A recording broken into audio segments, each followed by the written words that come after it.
Thank you अर्चना। सो आज हम जानते हैं कि आज हम लोग पहले 5 मिनट में पूरा रिकैपिचुलेट करेंगे जो अभी तक हमने पढ़ाई की है, और उसके बाद तुरंत we will go to the understanding of geological time scale and the third limb. जो तीसरा अंग होगा हमारे क्लास का वो होगा कि हम जीवन की उत्पत्ति के बारे में एक बेसिक अंडरस्टैंडिंग जो है वो आज प्राप्त करेंगे, ऐसे कोशिश करेंगे हम लोग कि उसे जान पाए। सो पहली चीज ये है कि अभी तक हमने क्या पढ़ा है। अभी तक हमने बिग बैंग थ्योरी से शुरुआत की है। बिग बैंग से लेकर और प्लैनेट्स के फॉर्मेशन तक हम पढ़ चुके हैं। अर्थ के फॉर्मेशन को हम पढ़ चुके हैं, इतना हम समझ गए हैं। अगर बहुत सरल शब्दों में उस चीज की समरी करने का प्रयास किया जाए तो हम पाते हैं कि जो मोस्ट एक्सेप्टेबल थ्योरी है वो बिग बैंग थ्योरी है। वो कहती है कि एक सिंगुलैरिटी में बिग बैंग हुआ। बिग बैंग होने के कारण इन्फ्लेशन, कॉस्मिक इन्फ्लेशन शुरू हुआ। कॉस्मिक इन्फ्लेशन जो है वो बहुत ही रैपिडली हुआ, बहुत ही तेज हुआ, विद इन सेकेंड्स हो गया ये चीज। उसके फलस्वरूप जो है वो मैटर, एंटी मैटर, ये सब चीजें बनना शुरू हुई। और ये जाहिर सी बात है कि क्योंकि मैं सिंगुलैरिटी का कंपैरिजन अगर आप आज के यूनिवर्स के मैटर से करें तो कोई कंपैरिजन ही नहीं है। तो निश्चित रूप से कहीं ना कहीं कन्वर्जन हुआ है। ये जो मैटर आज हम देखते हैं वो एक किसी ऐसी प्रक्रिया का परिणाम है जिसमें ऊर्जा का जो है वो पदार्थ में रूपांतरण हुआ है। तो energy has got converted into mass, energy has got converted into matter. That is why we have so much of matter today present with us. It is not fully it is not fully understood today as to why, because it's a process. If actually not the scope of our discussion, but because I'm summarizing now, so we cannot go and unfold the entire theory. But there was some reason because of which certain matter remained, and its counterpart, that is antimatter, that was either not synthesized or it did not survive. तो इस matter को counter करने वाला जो anti matter था, जो बना होगा शायद, या नहीं हो सकता है नहीं भी बना हो, किसी कारण से ना बन पाया हो, या फिर बना हो तो वो सरवाइव नहीं किया हो, इसीलिए ये जो मैटर आज बचा हुआ है वो उसके फलस्वरूप बचा हुआ है। तो ये जो मैटर है वो धीरे धीरे फिर आगे के जितनी गैलेक्सीज, स्टार्स, इनके फॉर्मेशन में फिर काम आ गया। कुल मिलाकर बिग बैंग थ्योरी का मैटर ये है, ठीक है। तो एक सिंगुलैरिटी से शुरुआत हुई, एनर्जी हुई, एनर्जी से मैटर बना, मैटर के का जो स्वरूप है वो सब कुछ हम जो देख रहे हैं वो उसी मैटर का परिणाम है, ठीक है। नेक्स्ट जो पॉइंट है उसमें कि हमारे पास क्या कोई इसके लिए डायरेक्ट एविडेंस है। डायरेक्ट एविडेंस के नाम पे आप ये कह सकते हैं कि बिग बैंग जैसी कुछ सिचुएशंस कहीं कहीं लेबोरेटरीज में छोटे स्केल पर क्रिएट हुई हैं और वो बहुत हद तक रियलिस्टिक लगती है कि ऐसा हुआ होगा, नंबर वन।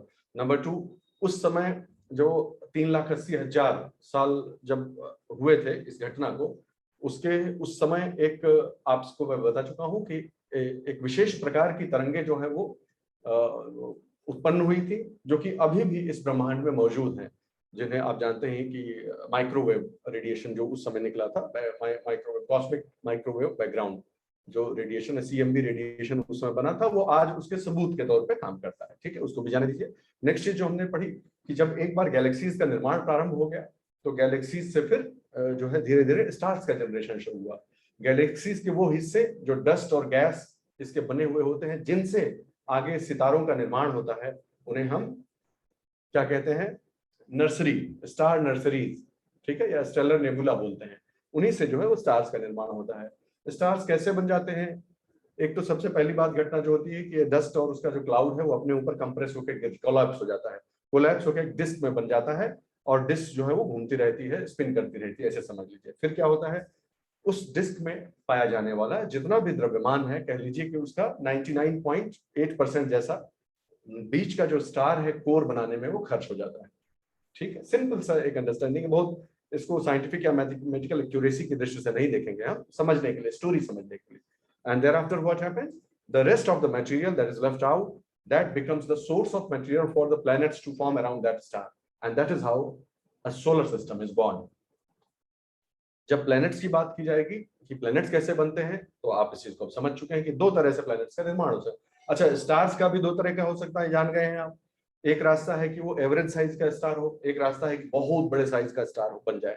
तो जो बड़े वाला स्टार होता है उसकी एक अलग जीवन जो है वो जीवन चक्र होता है उसका, और जो एवरेज साइज के स्टार बनते हैं तो उनका जीवन चक्र अलग होता है। आप जानते हैं कि सूर्य जो है वो एवरेज साइज का स्टार है, इसलिए रेड जायंट और ये सब सारी जो है द्वार हो गई, इसमें सुपरनोवा जो है एक्सप्लोजन, सुपरनोवा एक्सप्लोजन बड़े वाले उसमें होता है, ठीक है, फिर न्यूट्रॉन और ये सब सब जानते हैं। ओके, तो जैसे दो तरह के सितारे बन सकते हैं, उसी प्रकार प्लैनेट्स कैसे बनते हैं ये भी जानना जरूरी है।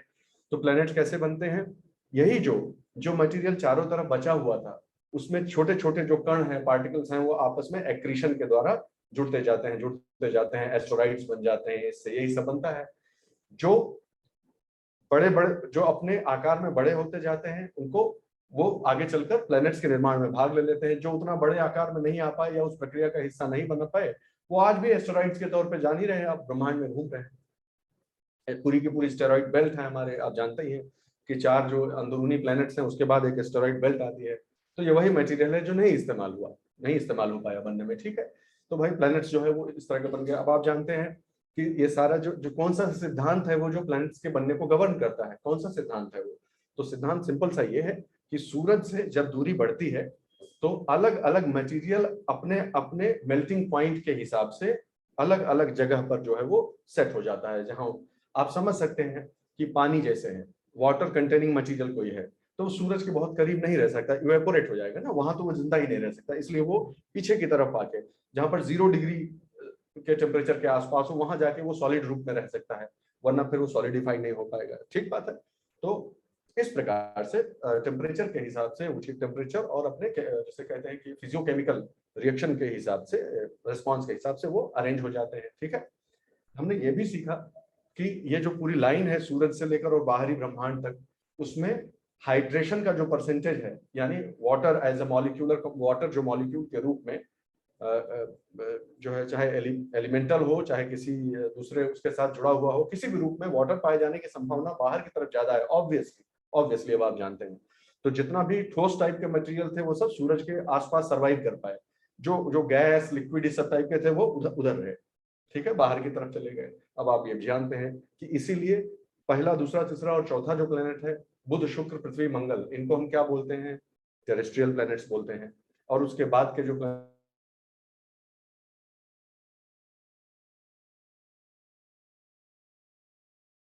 कि अर्थ के फॉर्मेशन को लेकर भी बहुत सारी थ्योरीज हैं, लेकिन जो है मुख्य रूप से जो क्वेश्चंस जो एनालाइज किए जाते हैं, बहुत डीप में तो हमको जाना नहीं है, लेकिन जो सबसे बड़ी कंट्रोवर्सी है वो जान लेना चाहिए। सिर्फ नॉलेज होनी चाहिए उस कंट्रोवर्सी की, उसके इन डेप्थ एनालिसिस तो नहीं चाहिए हमें यूपीएससी के लिए, लेकिन नॉलेज होनी चाहिए। तो जो सबसे बड़ी कंट्रोवर्सी है अर्थ को लेकर वो है कि इसका एटमॉस्फेयर और हाइड्रोस्फेयर कहाँ से आया। लिथोस्फेयर तो मालूम ही है, आप जान समझ रहे हैं जो मैं बोल रहा हूँ। लिथोस्फेयर, एटमॉस्फेयर, यानी 5, टोटल 5 तत्व तो है। स्पेस की हम बात कर ही चुके हैं कि बिग बैंग हुआ और स्पेस और यूनिवर्स और ये सब बन गए। सूरज की बात हो चुकी है, ठीक है, जैसे कि प्रकाश और ये सब और हीट एनर्जी और ये सब हुआ, ठीक है। रेडियो एक्टिविटी भी एक सोर्स है एनर्जी का, ठीक है। तो ये हो गई, इसको अग्नि तत्व तो मान लीजिए लूजली कहने के लिए खाली, ठीक है। अब बचा 3 छोटे की जो जमीन है, अर्थ, एयर और वाटर। अब इसके बारे में क्वेश्चन नहीं होगा कि ये कहाँ से है, तो अर्थ तो हम समझ गए कि इसी मटेरियल से बना हुआ, अभी वही बात ही कर रहे थे। अब बचा बाकी लोग कि अर्थ का जो एटमॉस्फेयर है और हाइड्रोस्फेयर है वो कहाँ से आया, यानी पानी कहाँ से आया और हवा कहाँ से आई, इस बारे में अब चर्चा बची। तो वही वही मेन कंट्रोवर्सी का पार्ट है।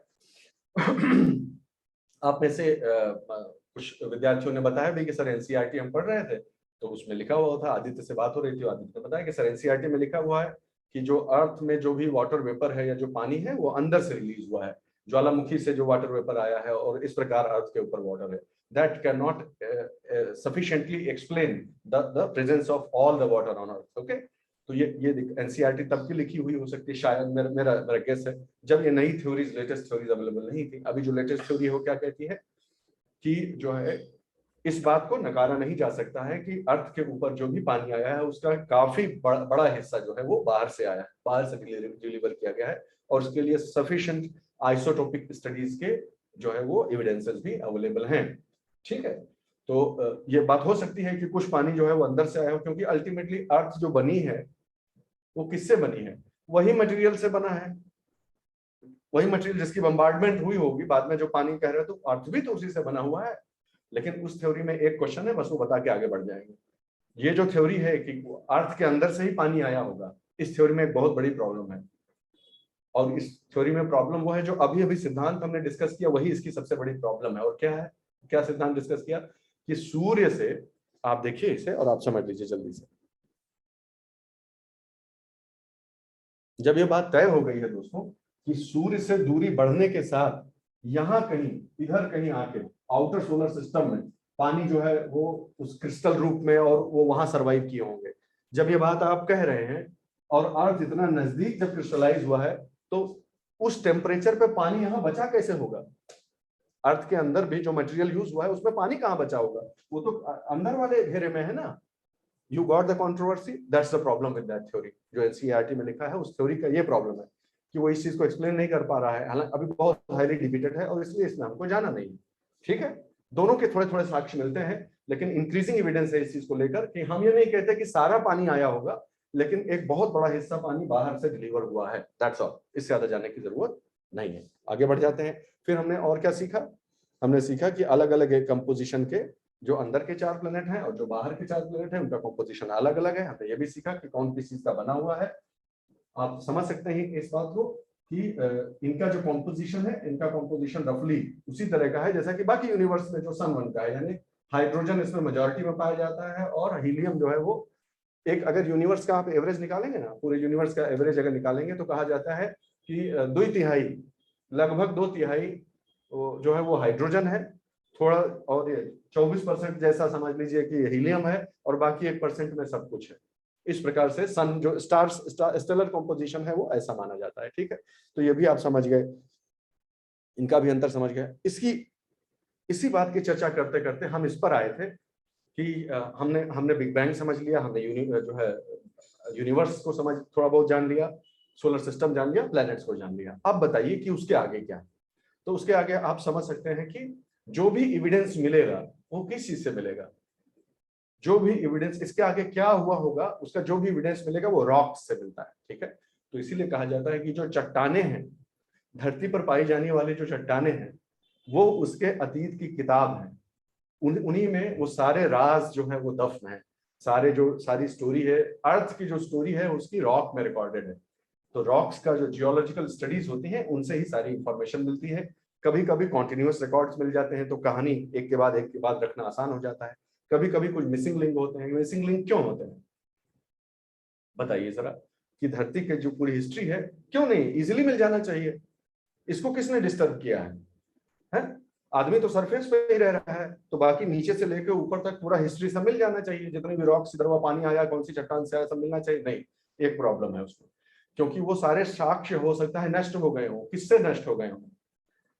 धरती कोई मुर्दा चीज थोड़ा है। मतलब मुर्दा चीज इन द सेंस कि कोई एक जीती जागती प्रक्रिया है ना। वो कोई ऐसा तो है नहीं कि सब कुछ फ्रोजन है, नहीं। धरती के अंदर प्लेट टेक्टोनिक्स हो रही है, प्लेट टेक्टोनिक्स के अंदर ज्वालामुखी प्रक्रियाएं हो रही हैं, नई रॉक्स बन रही हैं, पुरानी रॉक्स गल जा रही हैं। ये हो रहा है कि नहीं हो रहा है? रॉक साइकिल में ये हो रहा है कि नहीं हो रहा है? वोल्केनिक एक्टिविटी से हो रहा है। तो पता नहीं कौन सा पुराना साक्ष्य हो जो अंदर चला गया हो और जो है पिघल कर अपना अस्तित्व उसने समाप्त अब दूसरे में बदल गया। तो इसीलिए दिक्कत आती है। It is not that easy कि रॉक्स से सारी, लेकिन जो रॉक्स बची हुई हैं उनसे काफी एविडेंस मिल जाता है। याद रखिएगा इस चीज को। तो रॉक्स की स्टडी करने पर पता चला कि हम अगर कोशिश करें तो हम अर्थ की ओरिजिन से लेकर और अभी तक के समय को एक कैलेंडर में बांट सकते हैं। एक कैलेंडर में उसको रखा जा सकता है कि ये हुआ, फिर ये हुआ, फिर ये हुआ, जब जितना मिल पा रहा है एविडेंस उसके हिसाब से। और इसी कैलेंडर को जियोलॉजिक टाइम स्केल कहा जाता है।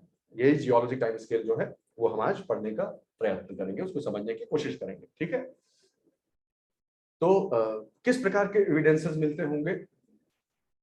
चट्टानों के प्रकार के रूप में, चट्टानों के सतहीकरण के रूप में, किस तरह से वो अरेंज है, स्ट्रेटिफिकेशन उनका कैसा है, चट्टानों में कहीं कोई चीज दबी हुई मिल जाए, कोई जीवाश्म मिल जाए, इस तरह के एविडेंसेस जो है वो रिकवर होते हैं। और इन्हीं के आधार पर बांटा गया है पूरे आज तक के टाइम को। जो हिस्ट्री है अर्थ की 4.54 बिलियन ईयर्स की, उस हिस्ट्री को धीरे धीरे समझकर साक्ष्यों से उसको जो है प्रमाणित करते हुए एक जियोलॉजिक टाइम स्केल में रखा गया है। वही आज हम पढ़ने जा रहे हैं। ठीक है, पहले उसके नॉमेनक्लेचर में मैं जरूर आपको बता दूं कि नॉमेनक्लेचर उसका जो है वो क्या। अच्छा, ये वाला एस्पेक्ट सबको याद होगा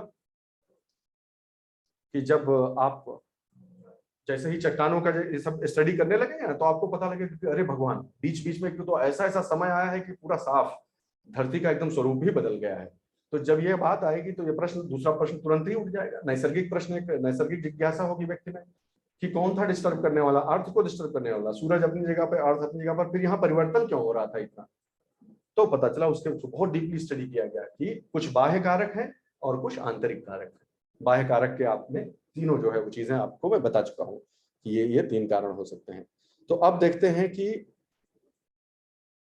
नामकरण कैसे हुआ है, कैसे हम समझे जियोलॉजिकल टाइम स्केल को, कैसे हम लोग समझा जाए। तो देखिए मैं आपको उस हिसाब से बताऊंगा जिस हिसाब से मैंने इसको समझा है, बहुत ही आसान तरीके से। याद रखें कि किसी के भी जीवन में कुछ ना कुछ माइलस्टोन्स होते हैं, है कि नहीं है? कुछ महत्वपूर्ण घटनाएं होती हैं जो हमेशा याद रह जाती हैं इंसान को।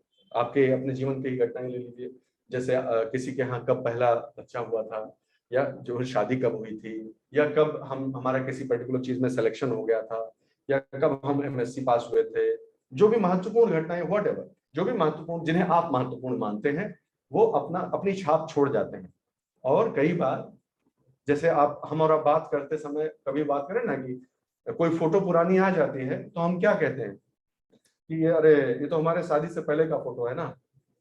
तो किसी एक पर्टिकुलर बहुत मेजर इवेंट को रेफरेंस पॉइंट मान लिया जाता है, या ये यहाँ इस सिलेक्शन से, यूपीएससी में सिलेक्शन से पहले का फोटो है, ये यूपीएससी के बाद का फोटो, थिंक लाइक। तो कोई कुछ घटनाएं इतनी महत्वपूर्ण होती हैं कि वो रेफरेंस पॉइंट बन जाती हैं हमारे आपके जीवन में। ठीक उसी तरह अर्थ की जो लाइफ है उसमें जीवाश्मीय दृष्टि से, भूगर्भिक दृष्टि से, इस इवोल्यूशनरी पॉइंट ऑफ व्यू से, ओके, जो एक बहुत महत्वपूर्ण घटना है वो मैं आपको बताने जा रहा हूं। और वो है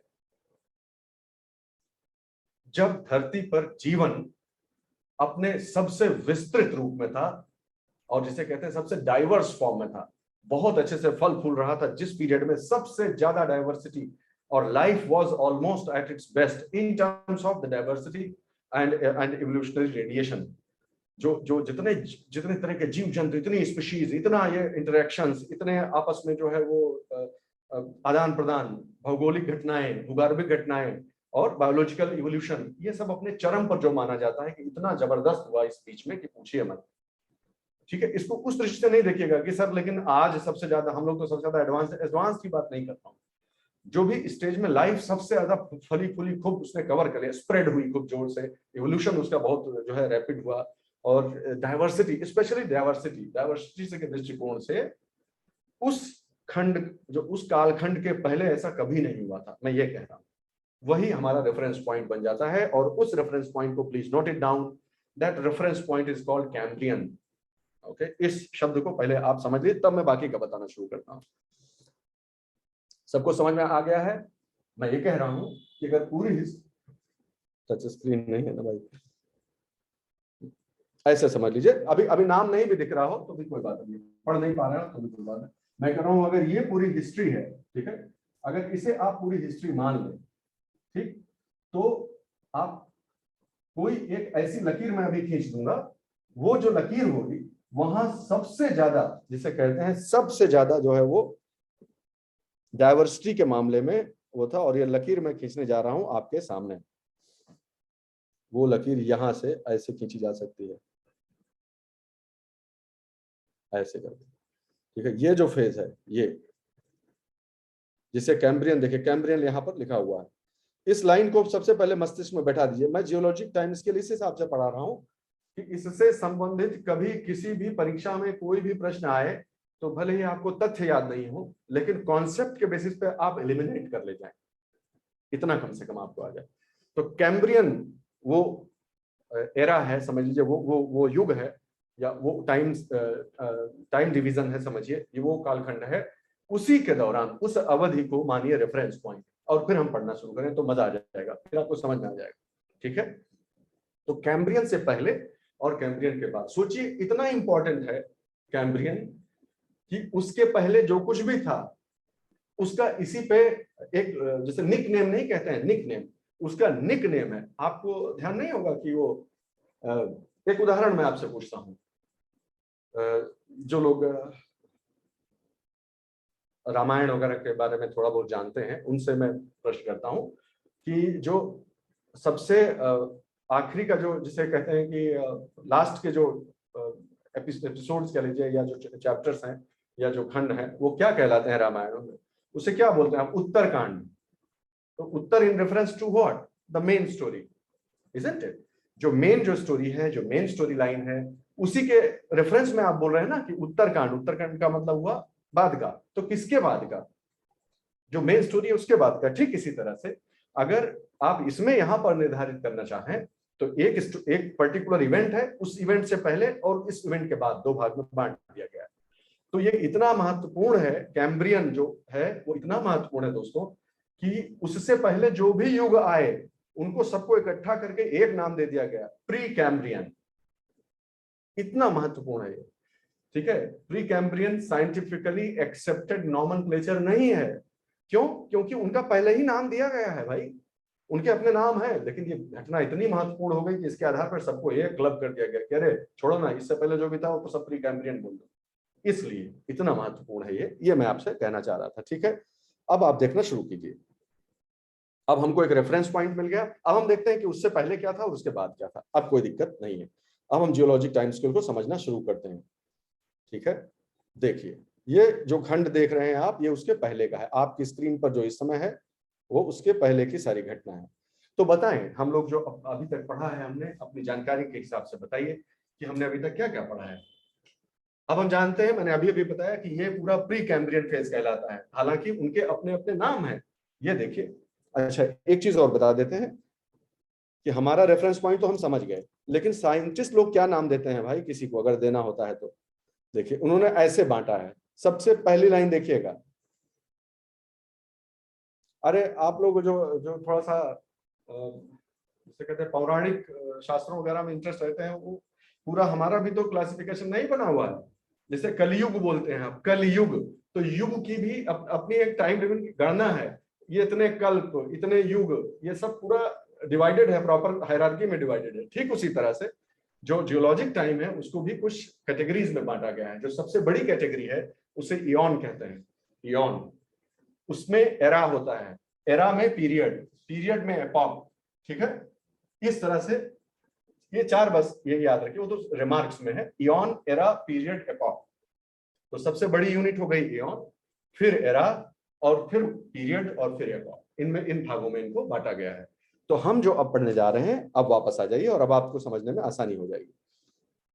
तो इसीलिए मैं कह रहा था, क्या अब आप इस बात को कोरिलेट कर पा रहे हैं कि मैंने क्यों कैम्ब्रियन, प्री कैम्ब्रियन को इतना बल दिया? क्योंकि प्री कैम्ब्रियन कोई साइंटिफिक नाम नहीं है, क्योंकि उसके खुद के अपने नाम है। इयॉन्स, उनका अपना नाम है, Hadean eon, Archaean eon, Proterozoic eon, इनका तो अपना खुद का नाम है। फिर सबको तीनों को मिला के एक नाम क्यों दे रहे हैं? Just to highlight the importance of this period, जहां पर हमने लाइन खींची।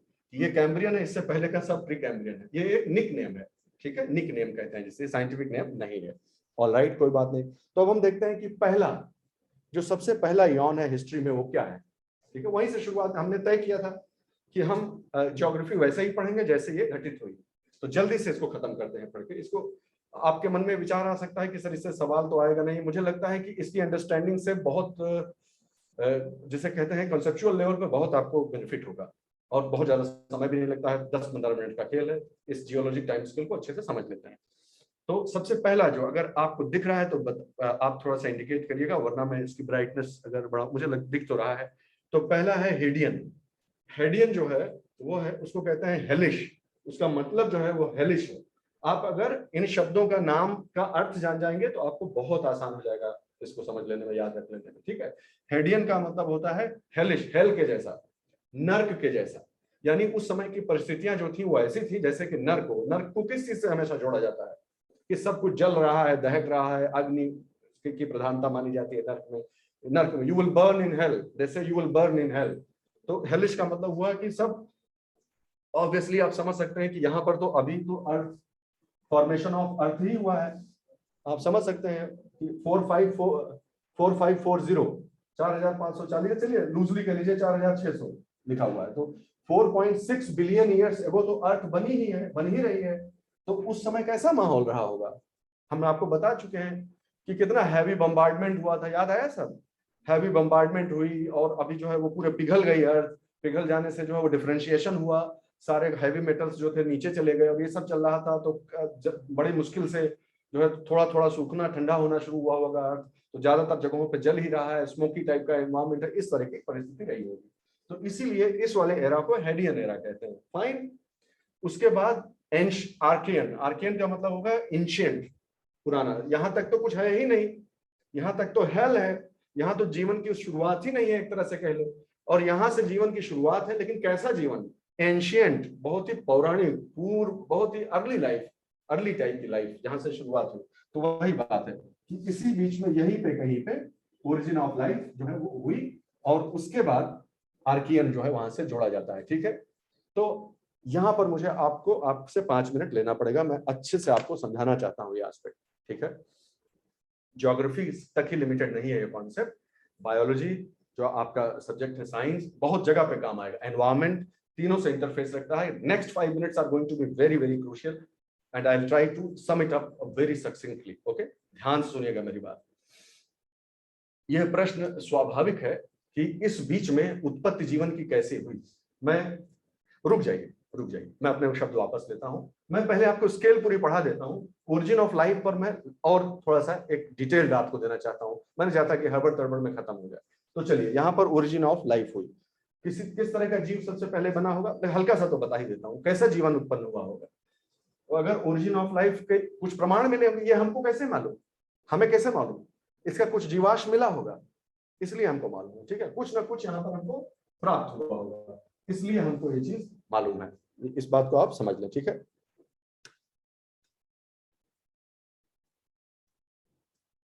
मुझे just give me a second.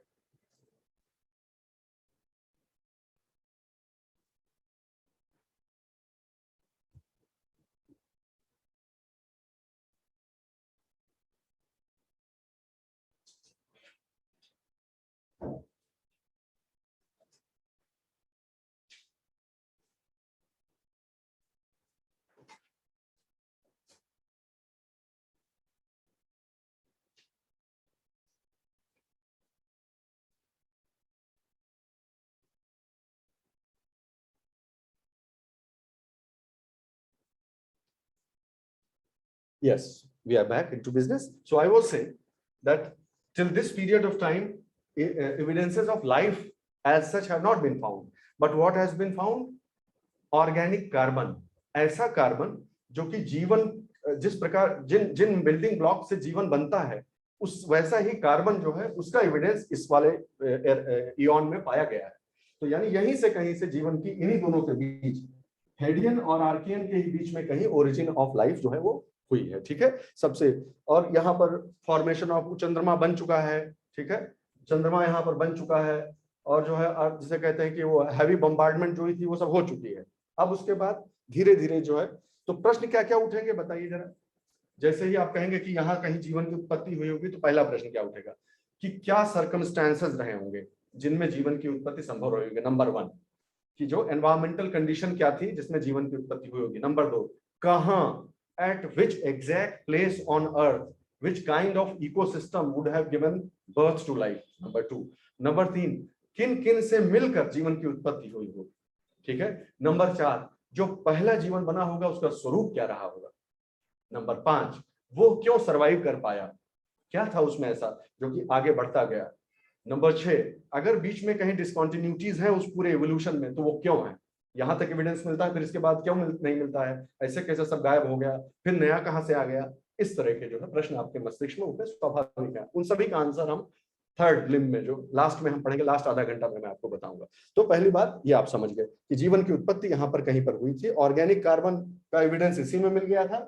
जीवन से संबंधित जो पहला ट्रेस है कि हाँ लिविंग ऑर्गेनिजम्स रहे होंगे, वो हेडियन और आर्कियन, लेट हेडियन और आर्कियन के अर्ली उसमें जो है वो पाए जाते हैं। ठीक है, फिर क्या हुआ होगा आप बताएं, फिर आगे क्या हुआ मैं आपको बताता हूँ कि जो चीजें, जो घटनाएं हुई होंगी वो क्या होगी। पहले आप समझते हैं इस बात को कि पहले तो ऑक्सीजन था नहीं, ऑक्सीजन पहले रहा है क्या, पहले तो ऑक्सीजन नहीं था। और इसी पर एलिमेंट्स के बारे में मैं आपसे 2-3 मिनट बात करना चाहता हूँ, it is very necessary for you to know. आप क्या मुझे बता सकते हैं कि कौन से वो एलिमेंट्स हैं जो जीवन के निर्माण के लिए सिलेक्ट किए गए, इस पूरी सृष्टि में से कौन से वो एलिमेंट्स हैं जिनको जीवन के निर्माण के लिए उत्तम समझा सृष्टि ने। यहाँ नास्तिक आस्तिक का बात मत ले आइएगा कि उत्तम समझा, क्या कोई इंटेलिजेंट डिजाइन थोड़े है, ये जो भी है आपका। मैं ये पूछ रहा हूँ कि विच आर द एलिमेंट्स, मैं हुआ ही कुछ भी नहीं रहा हूँ। कौन कौन से वो तत्व हैं जो जीवन के निर्माण, आज हमारे आपके बिल्डिंग ब्लॉक्स कौन कौन से हैं? अरे वो वाला नहीं रे, पंचतत्व नहीं, अंग्रेजी में मतलब बताओ ना, elemental composition, carbon hydrogen and oxygen. और कोई तत्व जब बोले तो तत्व सिर्फ बोलना, गड़बड़ नहीं करने देंगे आप। पानी एक तत्व है क्या केमिस्ट्री के हिसाब से? रमाकांत कार्बन हाइड्रोजन, श्रुति फॉस्फोरस नाइट्रोजन, हाँ बस पहुंच गया लगभग। कार्बन हाइड्रोजन ऑक्सीजन नाइट्रोजन, विवेक CHO, ओके ओके। चिनॉप्स बोलते हैं उसे, चिनॉप्स, मैं लिख के बता देता हूँ आपको उसी तरह से, या एन चॉप्स बोल दीजिए चाहे तो। Where is it?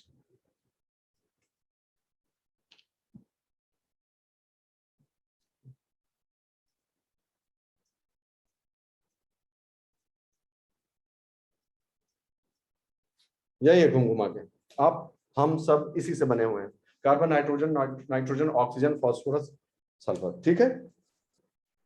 अभी बताओ कि ये सब आए कहां से? जल्दी, आज का क्लास थोड़ा लंबा होगा लेकिन आपको हमेशा के लिए समझाने का प्रयास करूंगा मैं, ये मेरा प्रयोजन है।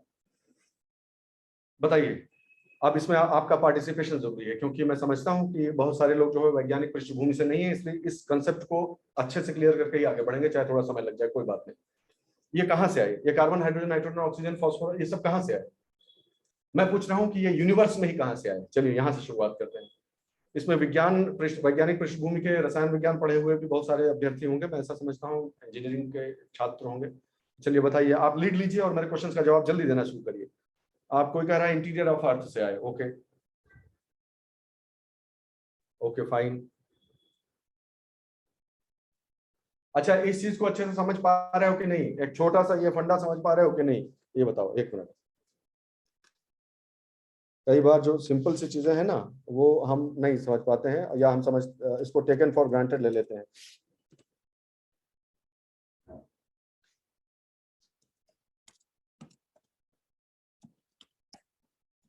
हम्म,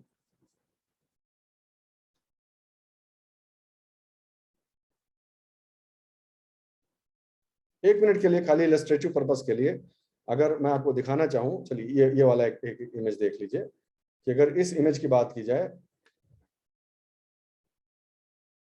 विकीमीडिया कॉमन्स की इमेज है, और इसमें कोई स्पेसिफिक चीज नहीं दिखाना चाह रहा हूँ, बस सिर्फ आपसे एक छोटा सा भौतिकी का सिद्धांत आपसे पूछना चाह रहा हूँ कि आपको याद है एक छोटा सा सिद्धांत याद है कि कौन सा एलिमेंट कहां पे जाके असॉर्ट होगा?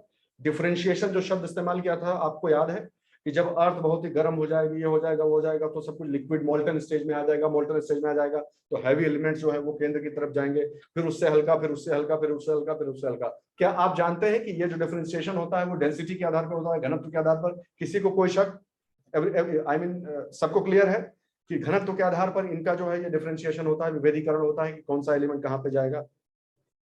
क्लियर है, ओके फाइन। नेक्स्ट क्वेश्चन का जवाब दीजिए। तो फिर क्या यह कहना गलत होगा कि अगर हम यहां से कोर से बाहर की तरफ जाएं तो डेंसिटी निश्चित रूप से कम होती जाएगी चीजों की? हाँ ठीक है, टेम्परेचर और प्रेशर दोनों का रोल होता है, लेकिन इन जनरल डेंसिटी जो है कोर से बाहर की तरफ जाएंगे तो कम होती जाएगी। Okay yes. तो क्या यह भी कहना ठीक है कि जो एलिमेंट्स गैस टाइप के होंगे, गैसियस होंगे, वो सबसे बाहर होंगे, और जो बहुत हार्ड कोर सॉलिड होंगे वो सबसे अंदर होंगे? तो क्या ये भी कहना ठीक है कि अब ये लॉजिकल लगता है कि कोर में अगर आयरन नहीं होगा तो क्या होगा? ऑब्वियसली आयरन होगा वहां पर, और निकल होगा। आप समझ गए कि आयरन और निकल वहां क्यों, और ऑक्सीजन बाहर का है और नाइट्रोजन। क्लियर? तो इसीलिए तो है। तो कोई पूछे एटमॉस्फेयर इधर क्यों है, तो ऑब्वियसली इसलिए है, ये उसी एक बड़ी डिजाइन का तो हिस्सा है ना, कि सबसे नीचे solid solid solid solid solid, फिर उससे हल्के, फिर उससे हल्के, फिर उससे हल्के, यही हो ही रहा है। क्रस्ट का डेंसिटी देख लीजिए आप, अर्थ की क्रस्ट का डेंसिटी, और उससे भी कम डेंसिटी किसका है? एटमॉस्फेयर का। तो वैसे ही सब अरेंज हो गए, क्या दिक्कत है इसमें? That's very very easy. और ये भी आप जानते हैं कि डेंसिटी अधिक हो तो उसका मैग्नेटिज्म स्ट्रांग होता है, मानते हो कि नहीं मानते हो? अगर घनत्व अधिक है तो जैसे ग्रेविटी जिसे कहते हैं, मैग्नेटिज्म और ग्रेविटी दोनों ज्यादा होंगे, द्रव्यमान घनत्व जो है वो मैग्नेटिज्म और मैग्नेटिज्म और ग्रेविटी, ये दोनों चीजें जो है स्ट्रांग होंगी, जो सॉलिड होंगे, ठीक बात है। तो फिर एटमॉस्फेयर जो अर्थ के चारों ओर जाके सेटल हुआ, डिफरेंशिएट हुआ है, वो एटमॉस्फेयर उतना तेजी से जो है वो उतना तेजी से नहीं, तीव्रता से, उतना इंटेंसली जो है वह, या उतना स्ट्रांगली, उतनी मजबूती से क्या बंधा हुआ होगा कोर से, जितना कि अर्थ की क्रस्ट है। जल्दी जल्दी जवाब देना भाई, अब इसमें समय ज्यादा नहीं खर्च कर सकते हैं। नहीं, ठीक है। तो यह भी संभव है कि कोई भी बहुत तेज का, अगर जैसे लोगों दोस्ती में नहीं होता है कि टफ टाइम आए, अगर थोड़ा सा कठिन समय आया तो जो बाहर हो जाते हैं, रहीमन विपदा हूं वाली, जो थोड़ी दिन हुए, तो वही वाली बात है, उसमें जो हित अनहित सब पता चल जाता है। तो असली दोस्त वही बचते हैं जो विपदा के समय भी साथ खड़े रहे। तो वही मैं पूछ रहा हूँ आपसे कि अगर कोई जरा सा भी टफ टाइम आया, मान लीजिए सुपरनोवा एक्सप्लोजन हो जाए कहीं पे, उससे कॉस्मिक रेज खूब तेजी से निकले, या सन की वजह से कॉस्मिक रेज जो है वो सोलर विंड्स निकले, तो सबसे पहले साथ छोड़ देने वाला कौन सा हिस्सा होगा अर्थ का, पूरे पूरे उसमें? लिखते जाइए फटाफट चैट में। आउटर, आउटर मतलब एटमॉस्फेयर, तो एटमॉस्फेयर सट से निकल जाएगा। तो ऐसा तो कितनी बार हुआ है अर्थ के पूरे इवोल्यूशन के प्रोसेस में, कितनी बार ऐसा हुआ होगा कि सोलर विंड्स हुई हैं और सब, ये सब हुआ ही है। तो फिर तब भी, उसके बाद भी एटमॉस्फेयर आज तक भी क्यों जिंदा है, कैसे बचा हुआ है? लिखिए जल्दी चैट बॉक्स में। एब्सोल्युटली मैग्नेटिज्म, अर्थ का जो मैग्नेटिज्म है, जो पुल उसको किए हुए है, इसलिए जब भी अर्थ का मैग्नेटिज्म वीक पड़ा है, एक बार ऐसा हुआ है, होता तो कई बार है, लेकिन एक मेजर टाइम ऐसा आया है कि अर्थ का जो बाईपोल है, वो बाईपोल से जो है वो बिखर के 4 भाग में बट गया, तो क्वाड्रापोल हो गए 4। उसी समय जो है वो एटमॉस्फेयर को बहुत बड़ा नुकसान हुआ था। हम उस पर नहीं जाना चाहते। मैं बस ये चाहता हूँ कि ये बहुत ही लॉजिकल है, इसमें कोई बहुत डीप साइंटिफिक कॉन्सेप्ट नहीं है। तो जो उस पृष्ठभूमि के नहीं भी है, उसको बहुत आसानी से समझते चले। ठीक, घनत्व तो समझ गए आप, उनका क्रम समझ गए, और कौन सबसे ज्यादा वल्नरेबल है ये आप समझ गए। ठीक, ये क्लियर है। तो फिर हम अब वापस आते हैं। अब मैं फिर से आपसे पूछ रहा हूं कि अब आप ये जब समझ गए हैं, तो कार्बन, हाइड्रोजन, नाइट्रोजन, ऑक्सीजन और फास्फोरस, इनसे मिलकर, फास्फोरस, सल्फर, इनसे मिलकर हम बने हुए हैं। तो अब आप बताइए कि ये यूनिवर्स में कहां से आएंगे? किसी, ये इतना धरती वाली बात इसलिए आ गई कि किसी ने उसमें लिखा था कि from the interior of the earth है। हम उससे भी बियॉन्ड जा रहे हैं कि यूनिवर्स में ही ये तत्व कहां से आए हुए हैं। किसी ने पीरियोडिक टेबल सुना है आज तक? आज इसको निपटाते हैं अच्छे से।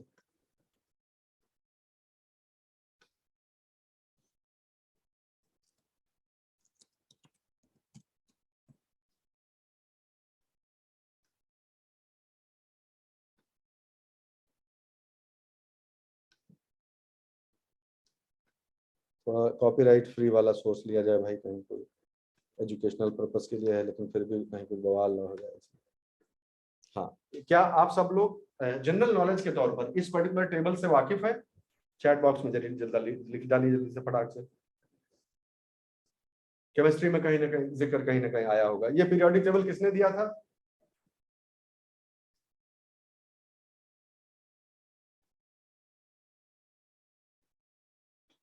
मेंडलीव ने दिया था, सुना होगा आपने मेंडलीव की आवर्त सारणी और ये सब।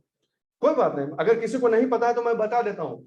सिंपल सा ऐसे समझ लो, अटेंडेंस शीट समझते हो? क्लास में जो अटेंडेंस शीट होती है वो समझते हो?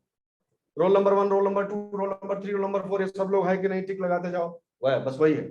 जितने एलिमेंट्स जो है वो पाए जाते हैं यूनिवर्स में जितने भी तत्व पाए जाते हैं, उनका सबका इसमें अटेंडेंस है। बस जैसे जैसे उनके बारे में पता लगता गया है, उनको इसमें रख दिया गया। दैट्स ऑल, परेशान होने की जरूरत नहीं।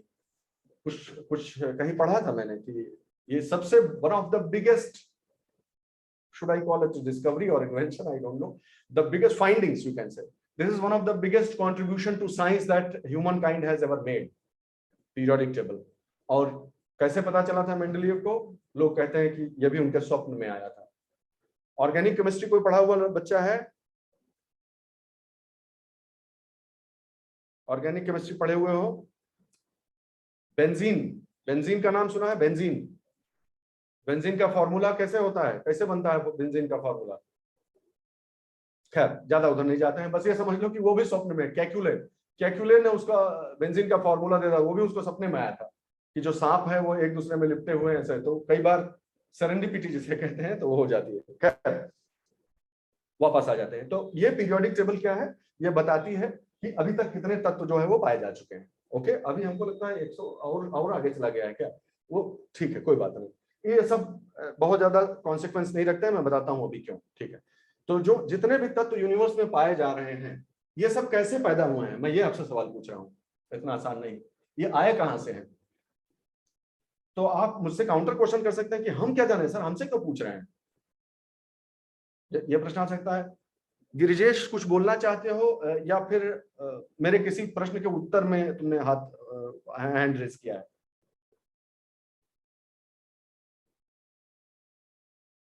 During the conversion of energy into matter. अब यस सर किसके रिस्पॉन्स में बोले। अच्छा मैं ऐसे पूछता हूँ कि कुछ बोलना है तो यस लिख दो, और अगर ऐसे ही था तो नो लिख दो।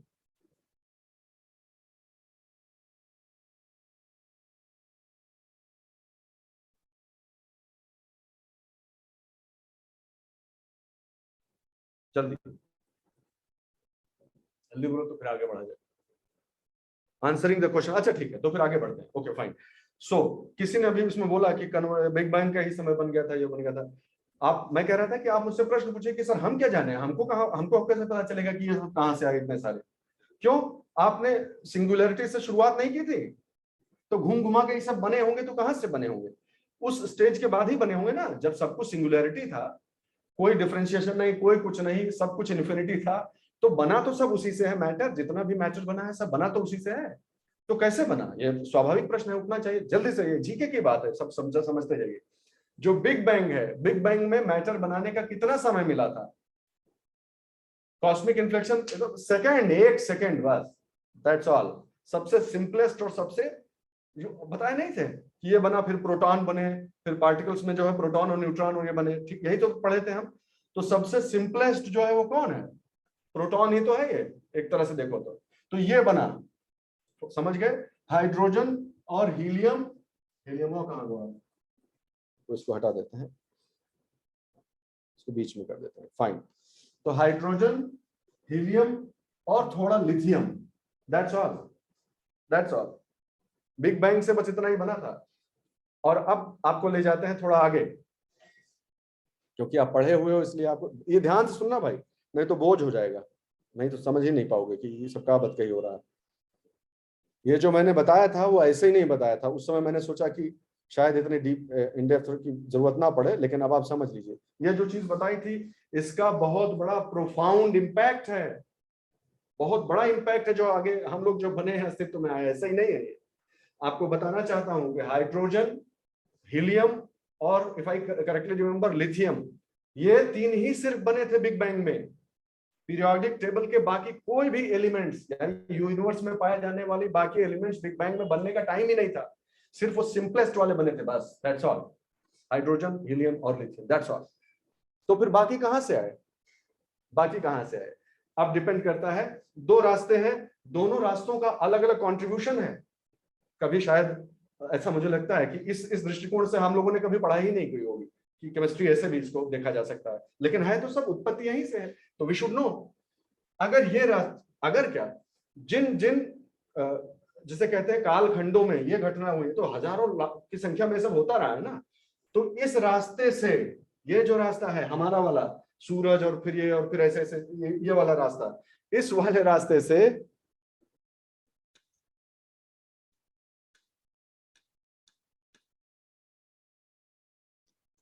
इस वाले रास्ते से हाइड्रोजन, हीलियम और लिथियम, ठीक है, इनको छोड़कर चौथे से लेके, और मैं बताता हूं आपको, 1 मिनट रुक जाइए, फ्लोरीन, ऑक्सीजन तक, ठीक है, ऑक्सीजन तक, मतलब एक वो है, तो ऑक्सीजन यहां से लेकर 1, 2 और 3, ये कहां से बन गए, बिग बैंग से बन गए। फिर यहां से चलिए, ये जो बने वो इन्हीं के रिकॉम्बिनेशन से, इन्हीं के, जो हमारे सूरज वाला रास्ता है, एवरेज स्टार की जो लाइफ साइकिल है, उसमें जो है ये सारे बने हैं। उसके बाद जो है, जो बड़ा वाला रास्ता है, बड़े स्टार वाला साइज का रास्ता है, फ्लोरीन से लेकर आयरन तक, फ्लोरीन से लेकर आयरन तक उस वाले रास्ते में बने, ठीक है, वहां तक वो सारी चीजें बनी। अब इस चीज को मैं कोरिलेट करके आपको बताना चाहता हूं, ताकि सिर्फ ये जो है रटने की बात ना रह जाए। सवाल ये है सवाल यही तो है कि इसी वाले, एक मिनट, जस्ट ए मिनट, ये थोड़ी सी एरर आ जा रही है, मैं इसे ठीक कर देता हूँ।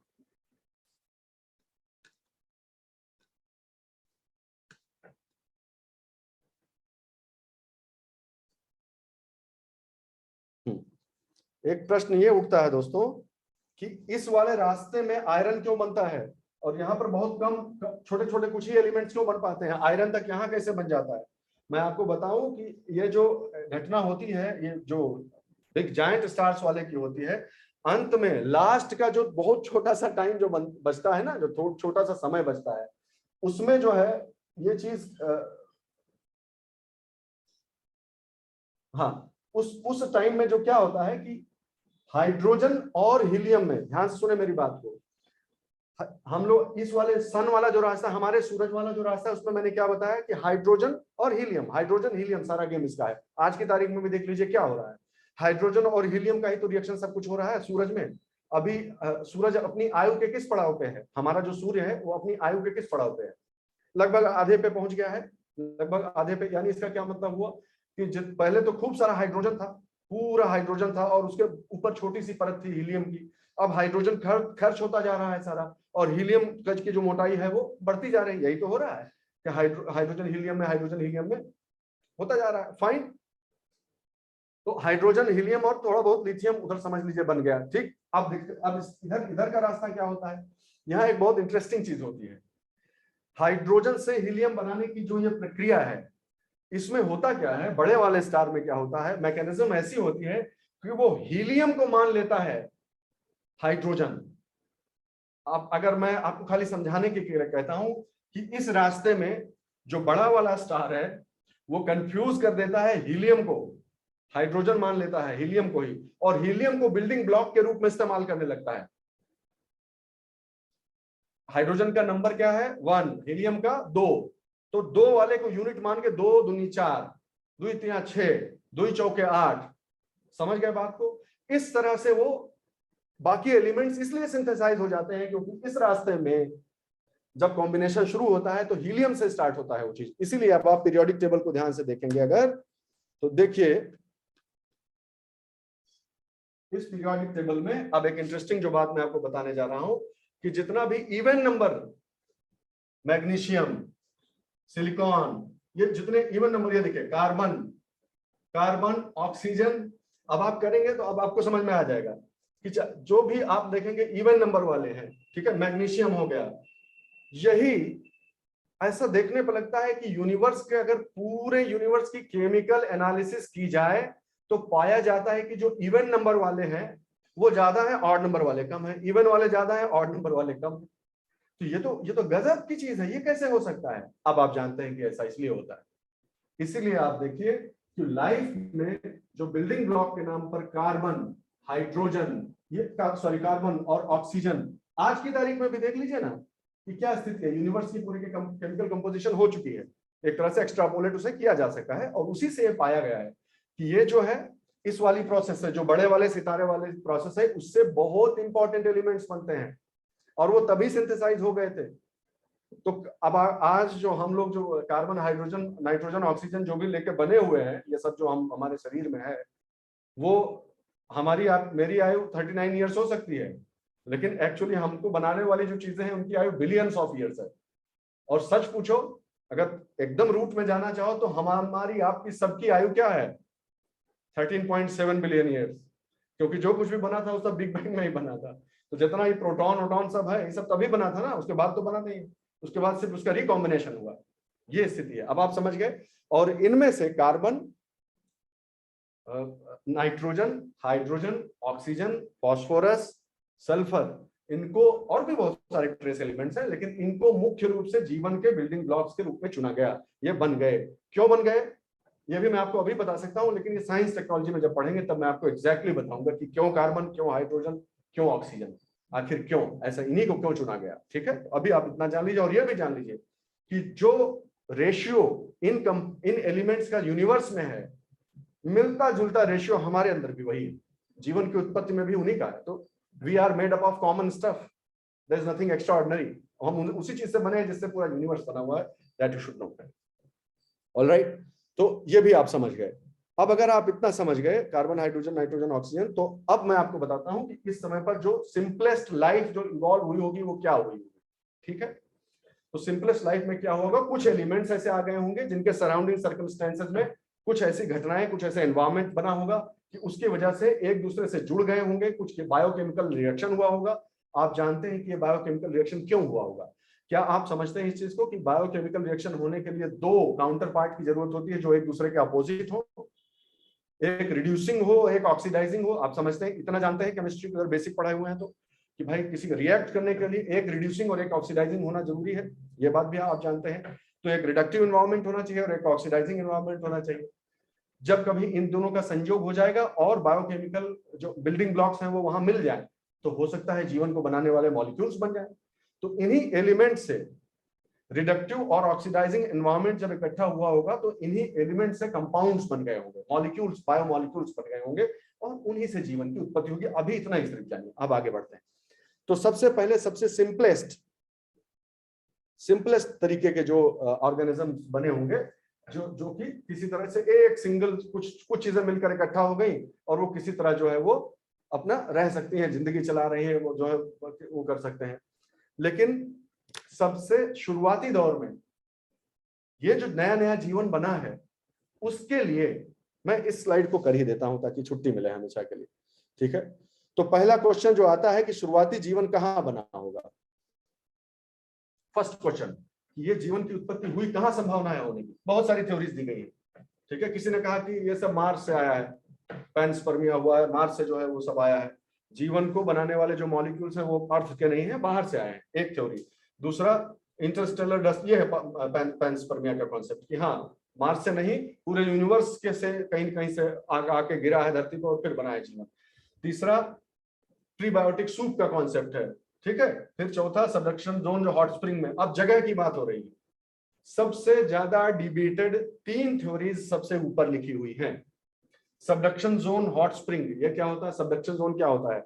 धरती की 2 प्लेट जहां मिलती हैं, वहां जो ज्यादा डेंस और भारी प्लेट होगी वो हल्के वाले के नीचे चली जाएगी, इसी को सबडक्शन जोन कहते हैं। ठीक है, इसी में हॉट स्प्रिंग, जिसे हॉट स्प्रिंग समझ रहे हो ना, गर्म पानी का सोता, वहां पर ऐसी कंडीशंस पैदा हुई होंगी जिसमें जीवन की उत्पत्ति होगी। Theory number 1। Theory number 2, hydrothermal vent. Hydrothermal vent क्या होता है? समुद्र में, समुद्र की सतह पर जहां वॉल्केनिक एक्टिविटी होती है, आप ये तो देखे होंगे कहीं ना कहीं। ठीक है, नहीं तो मैं उसके पिक्चर भी दिखा सकता हूं। हाइड्रोथर्मल वेंट क्या होता है कि जहां गर्म पानी का सोता जमीन के अंदर हो, उसके समुद्र के नीचे हो, और नीचे की वॉल्केनिक एक्टिविटी की वजह से वो जब फ्यूम्स काले रंग के नहीं निकलते रहते हैं समुद्र के नीचे, हाइड्रोथर्मल वेंट उन्हीं को बोलते हैं। अगर नहीं जानते हो तो एक नजर आप देख लो।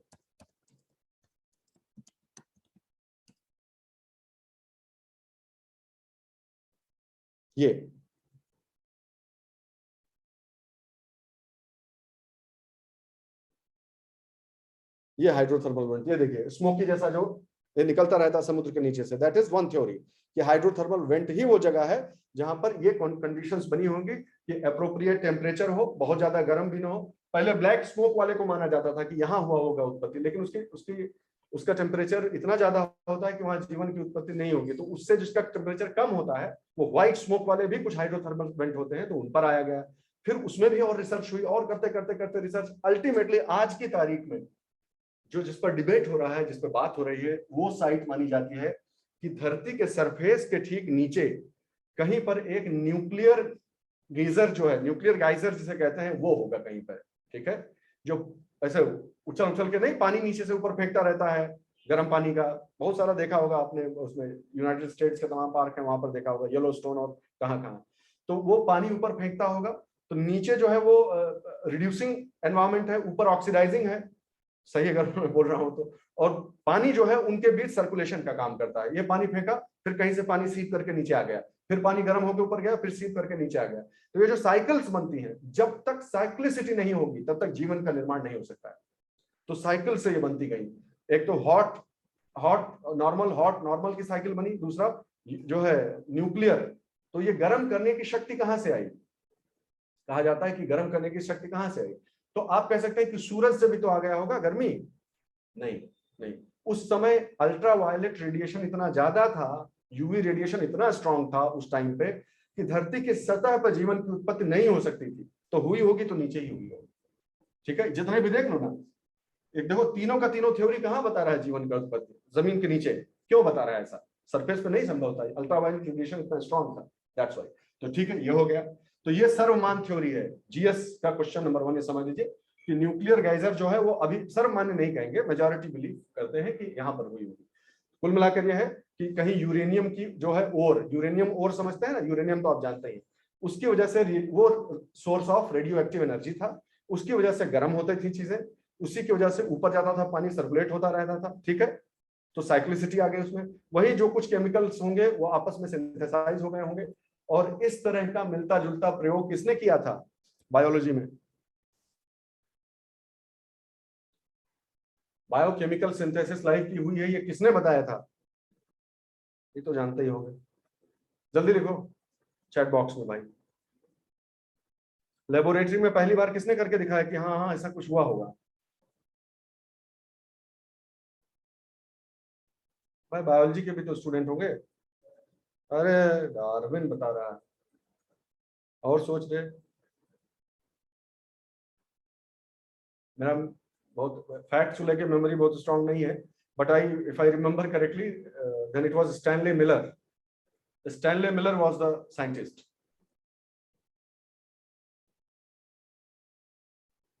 देख लेना, चेक कर लेना भाई, आप विद्यार्थी आप हैं कि मैं हूँ, आपको जानना चाहिए सब छोटी छोटी चीज।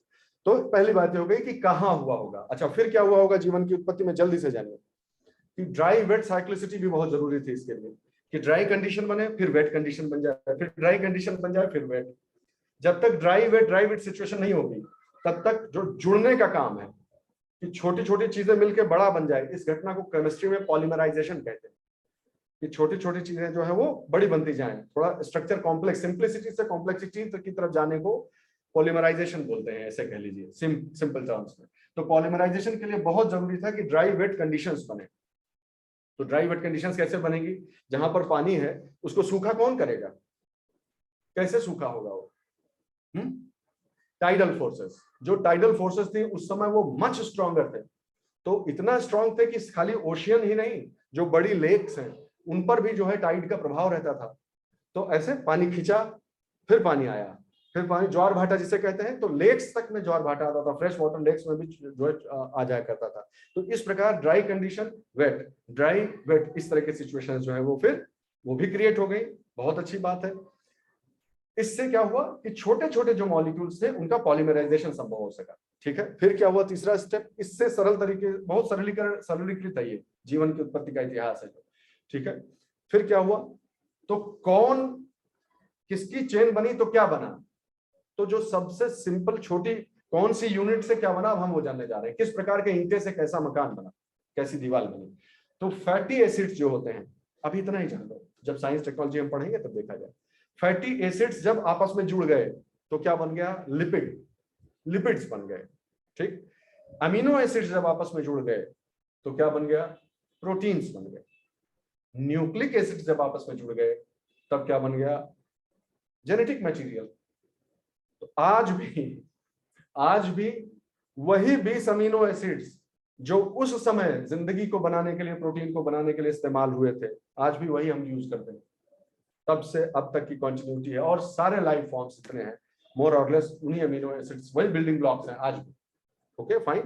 तो लिपिड्स, प्रोटीन्स और न्यूक्लिक एसिड, आज की तारीख में अगर देखा जाए तो इन्हीं से तो बने हुए हो, घूम घुमा के। कुल मिला के यही है आपका स्ट्रक्चरल, जो लाइफ का स्ट्रक्चरल एस्पेक्ट है वो यही कुल मिला के है। देखो 3 चीज होता है जिंदगी के लिए जरूरी। एक कि आप में स्ट्रक्चर हो, दूसरा आप में एनर्जी हो सस्टेन करने के लिए, तीसरा आप जो है वो दूसरे को पास ऑन कर सके, आपकी अगली पीढ़ी हो। बस हो गया, यही जीवन है। मतलब जीवन इन बायोलॉजिकल सेंस, जीवन इससे बहुत बड़ा है फिलोसॉफिकली, लेकिन यही 3 चीजें हैं, जरूरतें हैं। तो ये जो 3 हम आपको दिखा रहे हैं यहाँ पे, अरे सॉरी मैं बीच में खड़ा था, ये 3 जो आपको दिखा रहे हैं, फैटी एसिड से लिपिड बन जाते हैं, अमीनो एसिड से प्रोटीन्स और न्यूक्लिक एसिड से आरएनए। ये जो 3 चीजें हैं, ये उम्र में से देखिए तो इन्हीं के कॉम्बिनेशन इस्तेमाल होते हैं। लेकिन आपकी मसल्स देखिए किससे बनी हुई है, स्ट्रक्चर की अगर बात करो, आपकी प्रोटीन से बने हुए हैं। ठीक है, आपका जो जो आपकी सेल है उसकी जो मेम्ब्रेन्स बनी हुई है किससे बनी हुई है? लिपिड से बनी हुई है। जो आपका जेनेटिक मटेरियल है वो किससे बना हुआ है? आपका डीएनए से बना हुआ है। बहुत सारे ऑर्गेनिज्म जो प्रिमिटिव थे उसमें आरएनए से उनका शुरुआत हुआ। ठीक, तो इस प्रकार से जीवन की धीरे धीरे उत्पत्ति हुई। फिर क्या नेक्स्ट स्टेप हुआ? बहुत मजेदार। तो बन तो गया ये, ठीक। अब इतनी हार्श कंडीशंस थी उस समय, बहुत हार्श कंडीशंस, फ्लक्चुएशंस हुआ करती थी, ठीक है। तो सबसे बड़ी दिक्कत आई कि जीवन जब उस छोटी सी जगह में बना है जहां यूरेनियम से एनर्जी प्राप्त कर रहा है, तो उसका source of energy radio active हो गया। एक छोटी सी गुफा टाइप की अंदर जो गढ़ा टाइप का बना है उसमें जीवन की उत्पत्ति मान लीजिए हो गई, ठीक है। किसी तरह से पॉलीमराइजेशन हो गया मान लीजिए, ये सब हो गया। लेकिन अब लाइफ स्प्रेड करना चाहती है ना, लाइफ को स्प्रेड करना है। लेकिन सबसे बड़ा चैलेंज क्या है स्प्रेड करते समय? सबसे बड़ा चैलेंज क्या है बताओ, जल्दी बताओ चैट बॉक्स में। यहां से अगर स्प्रेड करना है तो जो कंडीशंस अभी तक तुम्हें बताई है मैंने, उसमें सबसे बड़ा चैलेंज क्या है? उस जगह को छोड़ के जाने में सबसे बड़ी दिक्कत क्या है? उत्पत्ति तो हो गई जीवन की मान लो, लिखो जल्दी, आलस नहीं चाहिए।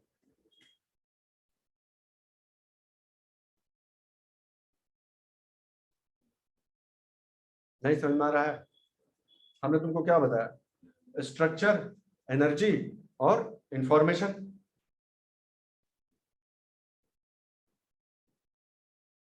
तो इस गढ़ावा को, जहां पर जीवन की उत्पत्ति हुई है, इस गढ़ावा को छोड़ के जाने में सबसे बड़ा कंस्ट्रेंट क्या है? कंड्यूसिव एनवायरनमेंट बोल रहा है, स्ट्रक्चर बोल रहा है। अरे सब पानी भरा हुआ है भाई, पानी बह जाएगा ना, बह जाने में क्या दिक्कत है? बह जाएगा। अब तो बन ही गया है जीवन, इतनी छोटी चीज नहीं पकड़ पा रहे हो? बार बार मैं बल दे रहा हूं। सोर्स ऑफ एनर्जी क्या है? तो जो सोर्स ऑफ एनर्जी है उसको बांध के ले जाओगे यूरेनियम को अपने साथ? अरे यार कहाँ सन वन कैसे लिख रहे हो तुम लोग? अभी बोला है मैंने कि जो है रेडियो एक्टिविटी से वो अपनी एनर्जी प्राप्त कर रहे हैं, रेडियो एक्टिविटी बेसिस पे जी रहे हैं, सरफेस पे उनके लिए जीना संभव नहीं। कि कितनी बात बताने के बाद तुम लोग उसका जवाब देते हो कि son, what is the source of energy for this primitive kind of life? Then it is radioactive energy, na? That's what precisely we are discussing right now. So long as this is the source of energy, is it possible to radiate? यहां से कहां जाएगा?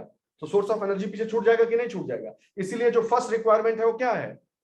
What is the first requirement for life to evolve further towards complexity and towards diversity? What is the first requirement for life? What is the first challenge?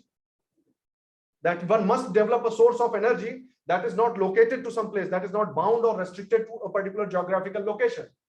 Isn't that simple and common sense? और अगर उस जगह को छोड़ के जाना है तो you must develop something else, some capability else. आपके अपने जीवन में नहीं होता है क्या? एक जगह से अगर दूसरी जगह पर आप शिफ्ट हो रहे हैं तो वहां पर आपको सोर्स ऑफ लाइवलीहुड होना चाहिए कि नहीं होना चाहिए? यहाँ पर नौकरी छोटी है तो वहां पर नया नौकरी ढूंढना पड़ेगा कि नहीं? ढूंढना पड़ेगा ना भाई। एंड इन दैट कोर्स, उसी जद्दोजहद में म्यूटेशन हुआ। किसमें म्यूटेशन हुआ? किसमें होता है म्यूटेशन? इन तीनों में से किसमें म्यूटेशन हुआ होगा जो यहां लिखा हुआ है? अगर नई एबिलिटी पैदा करनी है, नई एबिलिटी मतलब क्या पैदा करना है? कि हमको सोर्स ऑफ एनर्जी शिफ्ट करना है। हम ऐसा सोर्स ऑफ एनर्जी चाहते हैं जो सब जगह हो, जहां चाहे वहां मिल जाए। तो फिर सन के ऊपर जाना पड़ेगा। उस तरह का चीज को अडॉप्ट करने के लिए कि अब हम इससे खाना बनाएंगे। अगर आपको अडॉप्ट करना है कि अब आप गैस चूल्हा से खाना बनाएंगे, तो फिर आपको अपना माटी का चूल्हा बदल के जो है वो ये वाला चूल्हा लेना पड़ेगा ना, अगर गैस सिलेंडर से बनाना है खाना तो you have to change yourself, you have to change the mechanism that harnesses the energy, and for that change you need to change the entire mechanism. और वो मैकेनिज्म कैसे चेंज होती है? आपका मेन इंफॉर्मेशन जो सब ब्रेन कहाँ है, आपके पूरे एग्जिस्टेंस का ब्रेन कहाँ है? Genetic material. और उस जेनेटिक मटेरियल में चेंज होना चाहिए। और वो चेंज करने के लिए क्या क्या हुआ होगा? आप समझ गए, म्यूटेशन। कि लो अब सूरज की एनर्जी को जरा उसकी तरफ जाते हैं, तो वो शिफ्ट हुआ कि हम सनलाइट की एनर्जी को हार्वेस्ट कर सकें। और वो सबसे one of the most major transformations in the entire evolution process is this, कि radioactive source of energy से सोलर एनर्जी की तरफ जो शिफ्ट है बहुत बड़ा लैंडमार्क है। चलो सोलर एनर्जी की तरफ हम शिफ्ट हो गए, ठीक है। फिर क्या हुआ होगा? तो दिन भर तो ठीक है, रतिया में मर नहीं जाएगा? अब बताओ, इसका जवाब दो। रेडियो एक्टिव वाले के साथ ये तो था कि 24 घंटा रहता था वो, और इसमें तो दिन रात का रहा होगा। नहीं, ये गलत बोल रहा हूँ क्या? चाहे उसकी अवधि इधर उधर हो सकती है, आज 24 घंटे का होता है पूरा एक साइकिल, पहले कम था, वो सब ठीक है, लेकिन फिर भी डार्क आवर्स तो आए होंगे ना, सनलेस नाइट्स तो होती होंगी, तब उसका क्या करेगा फिर?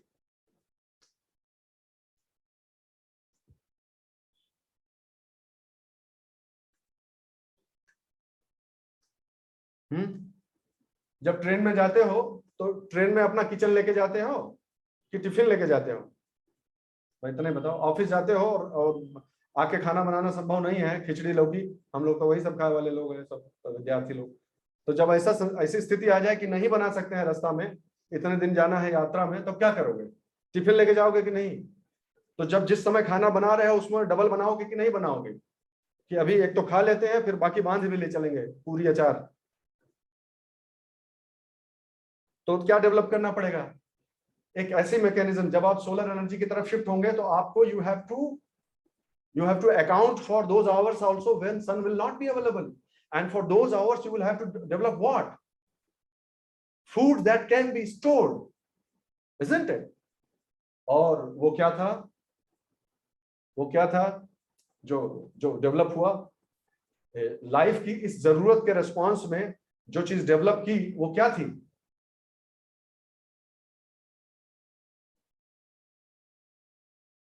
ना,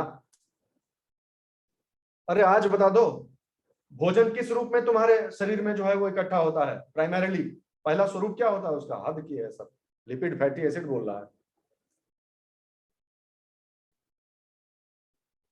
तो काहे नहीं बोलते फिर सीधे? कार्बोहाइड्रेट क्यों नहीं बोलते? बिहार वार का मत कहिए, शुगर बोलो ना सीधे, तो बहुत हाइपर टेक्निकल होने की जरूरत नहीं है, शुगर बोलो ना, सिंपल सी बात, कि शुगर के फॉर्म में, स्टार्च के फॉर्म में, ये सब चीज बोलो ना। फल जो फल वल खा रहे हो किस तरह का हो, क्या उसमें होता है? एनर्जी किससे मिलती है इंस्टेंटेनियसली? कार्बोहाइड्रेट से मिलती है। तो सिंपल, सबसे पहले क्या बना होगा? कार्बोहाइड्रेट बनेगा, सिंपल सी बात है। तो वो चौथी चीज इसमें फिर और जोड़ लो, एक और चीज जुड़ गई कि नहीं जुड़ गई? लिपिड्स, प्रोटीन्स, आरएनए और जेनेटिक मटेरियल और एनर्जी स्टोरेज, हो गया कंप्लीट। अब radio active source of energy से फ्री होकर जिंदगी जा सकती है कि नहीं जी जा सकती है? ये चारों अगर अपने पास हो तो समझे? यहां तक समझे कि नहीं समझे? कि डांट खा के डिमोरलाइज हो गए? फिर अगला चैलेंज क्या हुआ? सबसे बड़ी चैलेंज क्या है? सबसे बड़ा चैलेंज क्या है? ये जो इतनी सारी घटनाएं हुई हैं कि पहले हम ऐसे थे, फिर म्यूटेशन हो गया, फिर हम रेडियो एक्टिव को छोड़ के सोलर एनर्जी को हार्नेस करने लगे, फिर हमने फूड को स्टोर करने की जो एबिलिटी डेवलप की, ये सब जितना कहानी है ये कहाँ स्टोर्ड है? ये बताओ कि बेटा हम यहाँ धोखा खाए, फिर यहाँ धोखा खाए, ऐसे धोखा खाए, हमको उसने चीटिंग किया, हमको उसने ये नहीं किया, ये सब हम अपने लड़के को बताएंगे तो कैसे बताएंगे? हमारे पास मेमोरी होनी चाहिए कि नहीं, कि जो धोखा हम खाए वो हमारा बच्चा नहीं खाए। तो बात समझ रहे हो कि नहीं? ये सब इंफॉर्मेशन जो हिस्टोरिकल मेमोरी है वो कहाँ सारा सेव्ड है? इस इन चारों में किसमें सेव्ड है वो इंफॉर्मेशन? हाँ, आरएनए में, बिल्कुल सही बात है। न्यूक्लिक एसिड में, यानी जेनेटिक मटेरियल में सेव्ड है। तो जब जेनेटिक मटेरियल में सेव्ड है तो उसका सुरक्षित रहना जरूरी है कि नहीं? कि जितना जरूरी हो उतना ही चेंज उसमें हो, कहीं बाहर से आके कोई तोड़ ताड़ ना जाए तो खेल ही खत्म हो जाएगा, फिर तो कोई दूसरा ही लाइन चलने लगेगा। तो आरएनए सिंगल स्ट्रैंड का होता है कि डबल स्ट्रैंड का होता है?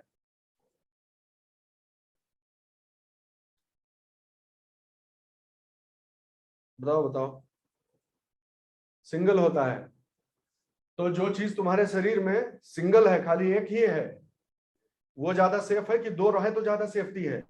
कि भैया एक चला भी जाए तो कम से कम दूसरा तो रहा है। कौन कौन चीज दो है शरीर में? किडनी दो है, तो यही सब तो है। किडनी है तो दान दे सकते हो, और क्या दोगे? समझ गए बात को? एक आई है तो चलो ठीक है, ये इवोल्यूशनरी रिडंडेंसी इसको बोलते हैं, रिडंडेंसी, कि एक बैकअप भी होना चाहिए भाई, एक नहीं तो दूसरा तो है। ठीक है, तो इसलिए अब इसको बहुत सरल तरीके से बता रहा हूँ, साइंटिफिक तरीके से नहीं आपको परेशान करना चाहता हूँ इसलिए। तो आरएनए जो है सिंगल स्ट्रैंड का था, वो डबल में हो गया, कि दो रहे भैया कम से कम। ठीक है, एक दूसरे के जो एक्सपोज्ड एरियाज थे वो आपस में ज्वाइंट हो जाए, समझ गए? यानी जैसे मुझे यहाँ चोट लगने का अगर खतरा है, मान लो एग्जाम्पल के तौर पर, हम तुम सामने आमने खड़े हैं और हमें खतरा है कि तुम हमें तमाचा मार सकते हो, लेकिन हम अगर गले लग जाए तब तमाचा नहीं मार पाओगे, समझे? एक उदाहरण खाली बता रहे हैं। तो इस तरह से जो दो आरएनए मिलकर आपस में जुड़ गए तो उनके जो वल्नरेबल पॉइंट्स थे वो कवर हो गए, ऐसा समझ लो। तो इस प्रकार आरएनए से डीएनए का हो गया, यानी स्टेबलाइज हो गया मेटेरियल, ज्यादा ज्यादा जो है सुरक्षित, ज्यादा परिरक्षित हो गया, ज्यादा प्रिजर्व हो गया, समझ गए? आरएनए से डीएनए बन गया। फिर क्या दिक्कत, अगला चैलेंज क्या है कि जैसा तुमने लिखा भी था कहीं पे कि भाई यहाँ पर ये इन्वायरमेंट है, लेकिन जरूरी थोड़ा है कि पूरी धरती पे ऐसा ही इन्वायरमेंट होगा, कहीं पे कोई टॉक्सिक इन्वायरमेंट हो जाए, कहीं पे कुछ और परेशानी हो जाए, तो ये जो स्ट्रक्चर है सबको प्रोटेक्ट करना पड़ेगा ना भाई, प्रोटेक्ट करना पड़ेगा कि नहीं?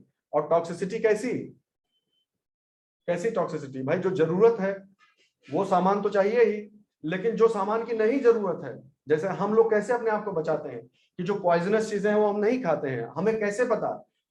सदियों की मेमोरी है हमारे सामने और हम जानते हैं कि हमको नहीं खाना और ये खाना है, तो हम इस तरह से उसको रेगुलेट करते हैं।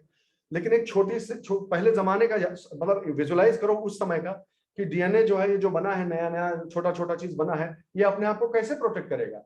उसी पानी में तैर रहा है, उस पानी में जरूर काम की चीजें भी हैं और नुकसान की भी चीजें भी हैं, तो क्या चाहिए इसको?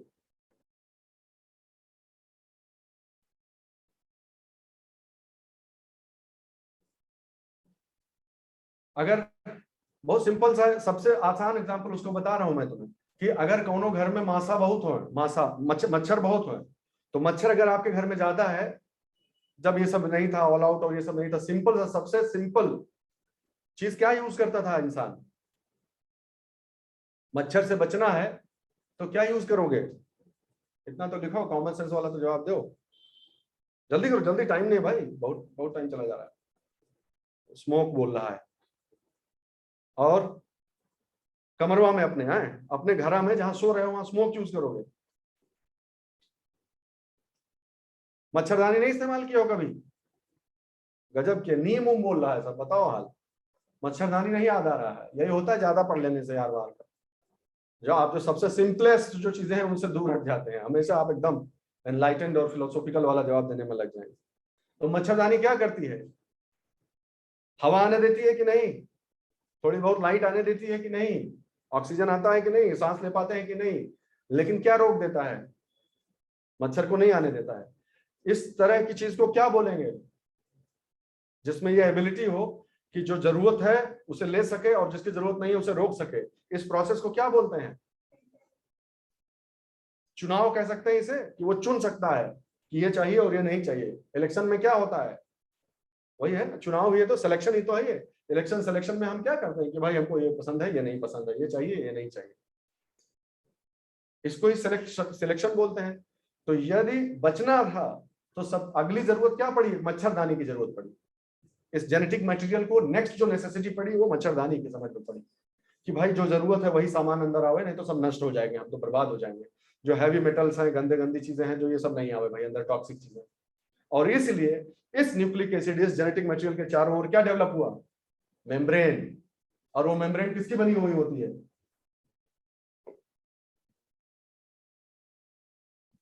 इन तीनों में से किसकी बनी हुई होती है वो मेम्ब्रेन? लिखो भाई। शाबाश अदिति, बिल्कुल ठीक, सब जानते ही हो, सभी लोग जानते हैं। ये काम अब आया लिपिड का, लिपिड का भी इस्तेमाल हो रहा है। लिपिड को के द्वारा मेम्ब्रेन का निर्माण क्यों हो गया?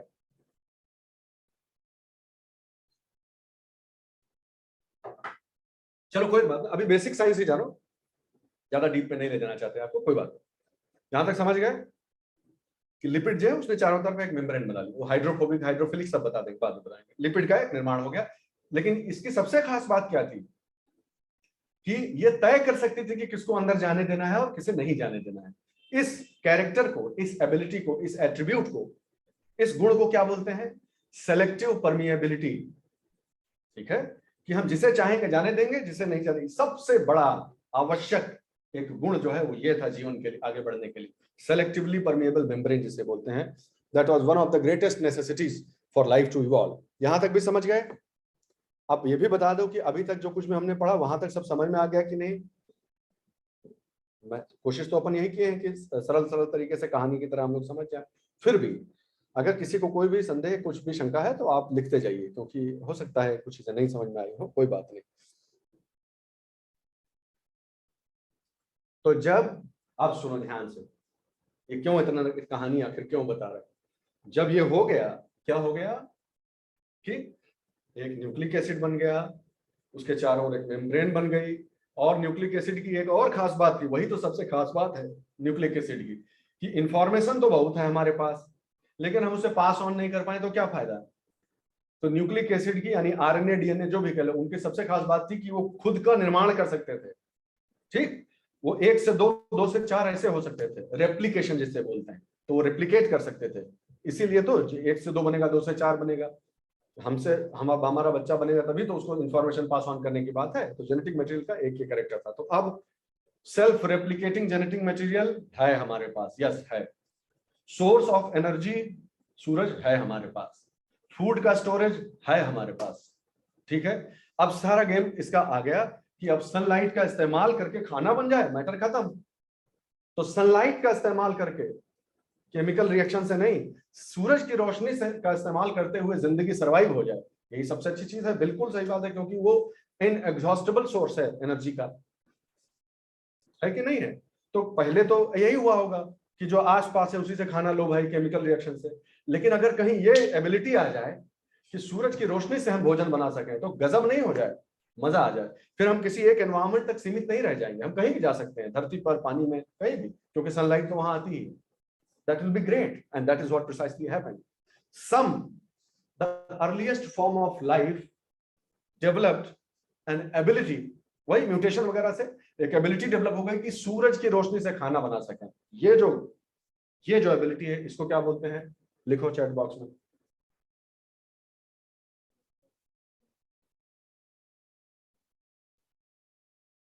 जल्दी। Photosynthesis, absolutely right. तो फोटोसिंथेसिस की एबिलिटी आ गई उस सिंपल से ऑर्गेनिज्म में, जो कि एकदम सिंपल सा था, एक न्यूक्लिक एसिड, उसके चारों ओर एक मेम्ब्रेन और छोटी बहुत और चीजें, सिंपल सी बात। तो खाना बनाना सीख गया, ठीक है।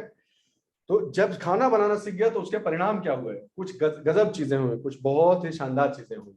सोच कर देखिए जरा। सबसे पहली बात ये थी कि वो बाकी जो लोग जी रहे थे उनसे सबसे बहुत आगे निकल गया, रेस में एकदम आगे निकल गया। क्यों आगे निकल गया, यही क्योंकि उसका जो सोर्स ऑफ एनर्जी था वो इनएग्जॉस्टेबल, चाहे जितना सनलाइट इस्तेमाल कर लो, वो कम पड़ने वाला नहीं। खूब दिन भर बनाओ उसे, वो कम होने वाला नहीं, वो तो वैसे भी गिर ही रहा है धरती के सतह पे, इस्तेमाल कर लो जितना करना है। तो उससे कोई कम्पीट ही नहीं कर पाया, वो एकदम छा गया चारों तरफ, जिसे कहते हैं, क्योंकि उसको फोटोसिंथेसिस की एबिलिटी आ गई। ऑलराइट, दूसरी सबसे बड़ी चीज क्या होगी, फोटोसिंथेसिस में खाना बनाने में इस्तेमाल किस चीज का। अच्छा, क्या खाना बनाने की कोशिश की जा रही है, अभी डिस्कस हुआ था कि टिफिन क्या क्या बनाता है, किस फॉर्म में, कौन सा केमिकल कंपाउंड, कार्बोहाइड्रेट। बिल्कुल ठीक बात है, उसका ही स्वरूप है शुगर, स्टार्च। कार्बोहाइड्रेट बोल सकते हैं, कार्बोहाइड्रेट। कार्बोहाइड्रेट किन किन एलिमेंट से मिलकर बना होता है, जल्दी लिखो चैट बॉक्स।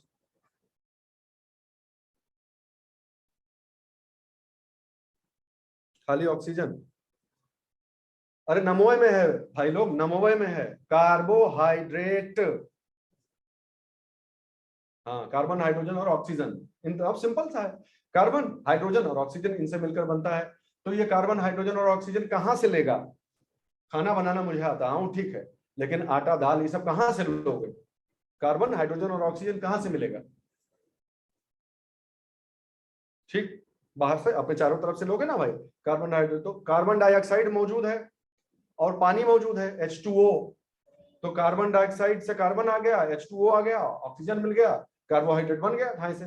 ऐसे पकड़ा कार्बन डाइऑक्साइड और H2O, मारा और आबरा कडाबरा, कार्बोहाइड्रेट रेडी। और उसमें से जो फालतू चीज है वो रिलीज हो जाता है, सिंपल सी बात है। जो फालतू चीज है वो, सब्जी नहीं छीलते हो तो सब सब्जियां थोड़े इस्तेमाल हो जाता है, ऐसे समझो, जो बचा वो छोड़ दिया। तो उसका बाई प्रोडक्ट क्या निकलता है, फोटोसिंथेसिस का बाई प्रोडक्ट क्या निकलता है, oxygen, absolutely.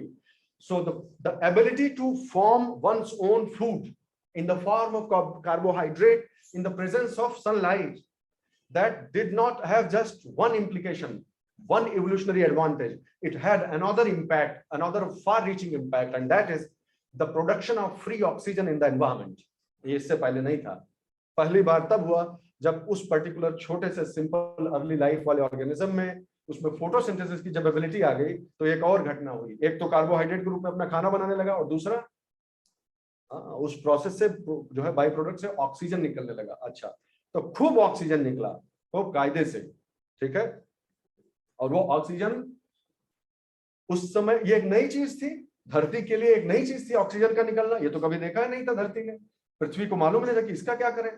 इसलिए ऑक्सीजन का रिसाइकलिंग का कोई रास्ता नहीं था कि ये तो नया नया प्रोडक्ट है, इसके लिए तो हमारे पास कोई कोई जॉब ही नहीं है। जैसे कहते हैं ना कि इसके लिए कोई नौकरी नहीं है, भाई आपकी क्या क्वालिफिकेशन है, अच्छा ये नहीं, आपके लिए हमारे पास नौकरी नहीं है। ठीक वैसे ही तो oxygen was a new product all together, new thing coming into existence. Okay, तो फिर उसके लिए कोई रास्ता नहीं था कि उसको कहां ले जाए, कोई सिंक ही नहीं था जहां उसको डुबो सके और फिर से रिसाइकिल कर सके। तो वो हचक के फैल गया, ऑक्सीजन ही ऑक्सीजन हो गया चारों तरफ। तो ऑक्सीजन जब ज्यादा हो गया तो सबसे बड़ी दिक्कत किसको आई? जो लोग ऑक्सीजन इंडिपेंडेंट थे, जो ऑक्सीजन का इस्तेमाल करना जानते ही नहीं थे, वो ऑक्सीजन की टॉक्सिसिटी से मरने लगे। नंबर एक, ऑक्सीजन की टॉक्सिसिटी से मरने लगे। वो आपको लगेगा ऑक्सीजन जीवन, ऑक्सीजन जीवन है। मैं आपको बताता हूं, इस धरती पर होने वाला पहला मास एक्सटिंक्शन जो है, जिसमें सारी लाइफ लगभग सारी लाइफ वाइप आउट हो गई, वो किसकी वजह से हुआ? ऑक्सीजन की वजह से हुआ। समझे? तो ऑक्सीजन ने किया, ऐसे ही किया। दूसरा काम ऑक्सीजन ने क्या किया कि जो ग्रीन हाउस गैसेस थी, स्पेशली मेथेन CH4, जब ऑक्सीजन पैदा हुई तो मेथेन ने उससे कॉम्बिनेशन, केमिकल कॉम्बिनेशन हो गया और मेथेन सारी रिमूव होती गई, पानी बन जाएगा ना, कार्बन डाइऑक्साइड और वाटर बन जाएगा ना। तो मेथेन और ऑक्सीजन मिलकर ऑक्सीजन के आधिक्य की वजह से जो वातावरण है उसमें से मेथेन कम होने लगा। तो मेथेन कम होगा तो ग्रीन हाउस गैस कम हो गई। मान लो ग्रीन हाउस गैस कम होगी तो क्या होगा? चैट बॉक्स में लिखो तो।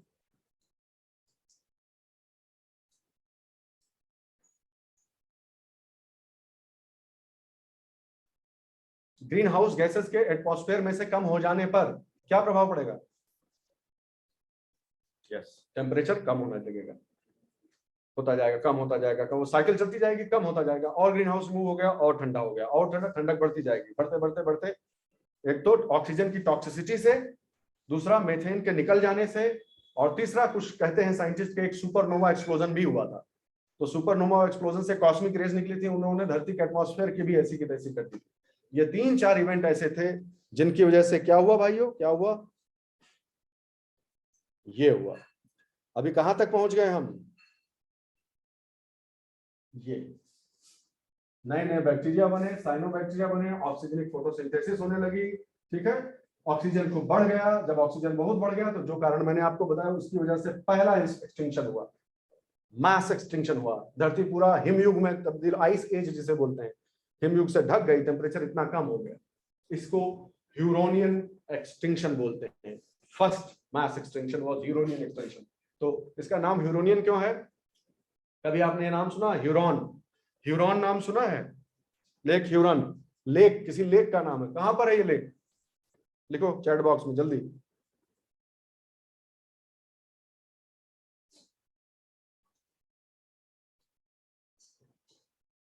यूएसए बोल रहा है। देखो भाई कहाँ है लेक ह्यूरन। ऐसे ही चलते चलो भाई।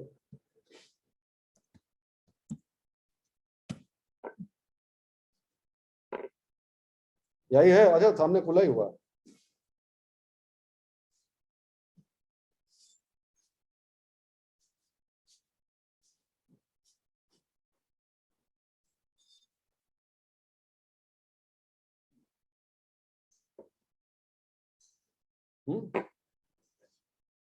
ये है ये लेक ह्यूरन जो आपके सामने है इस समय।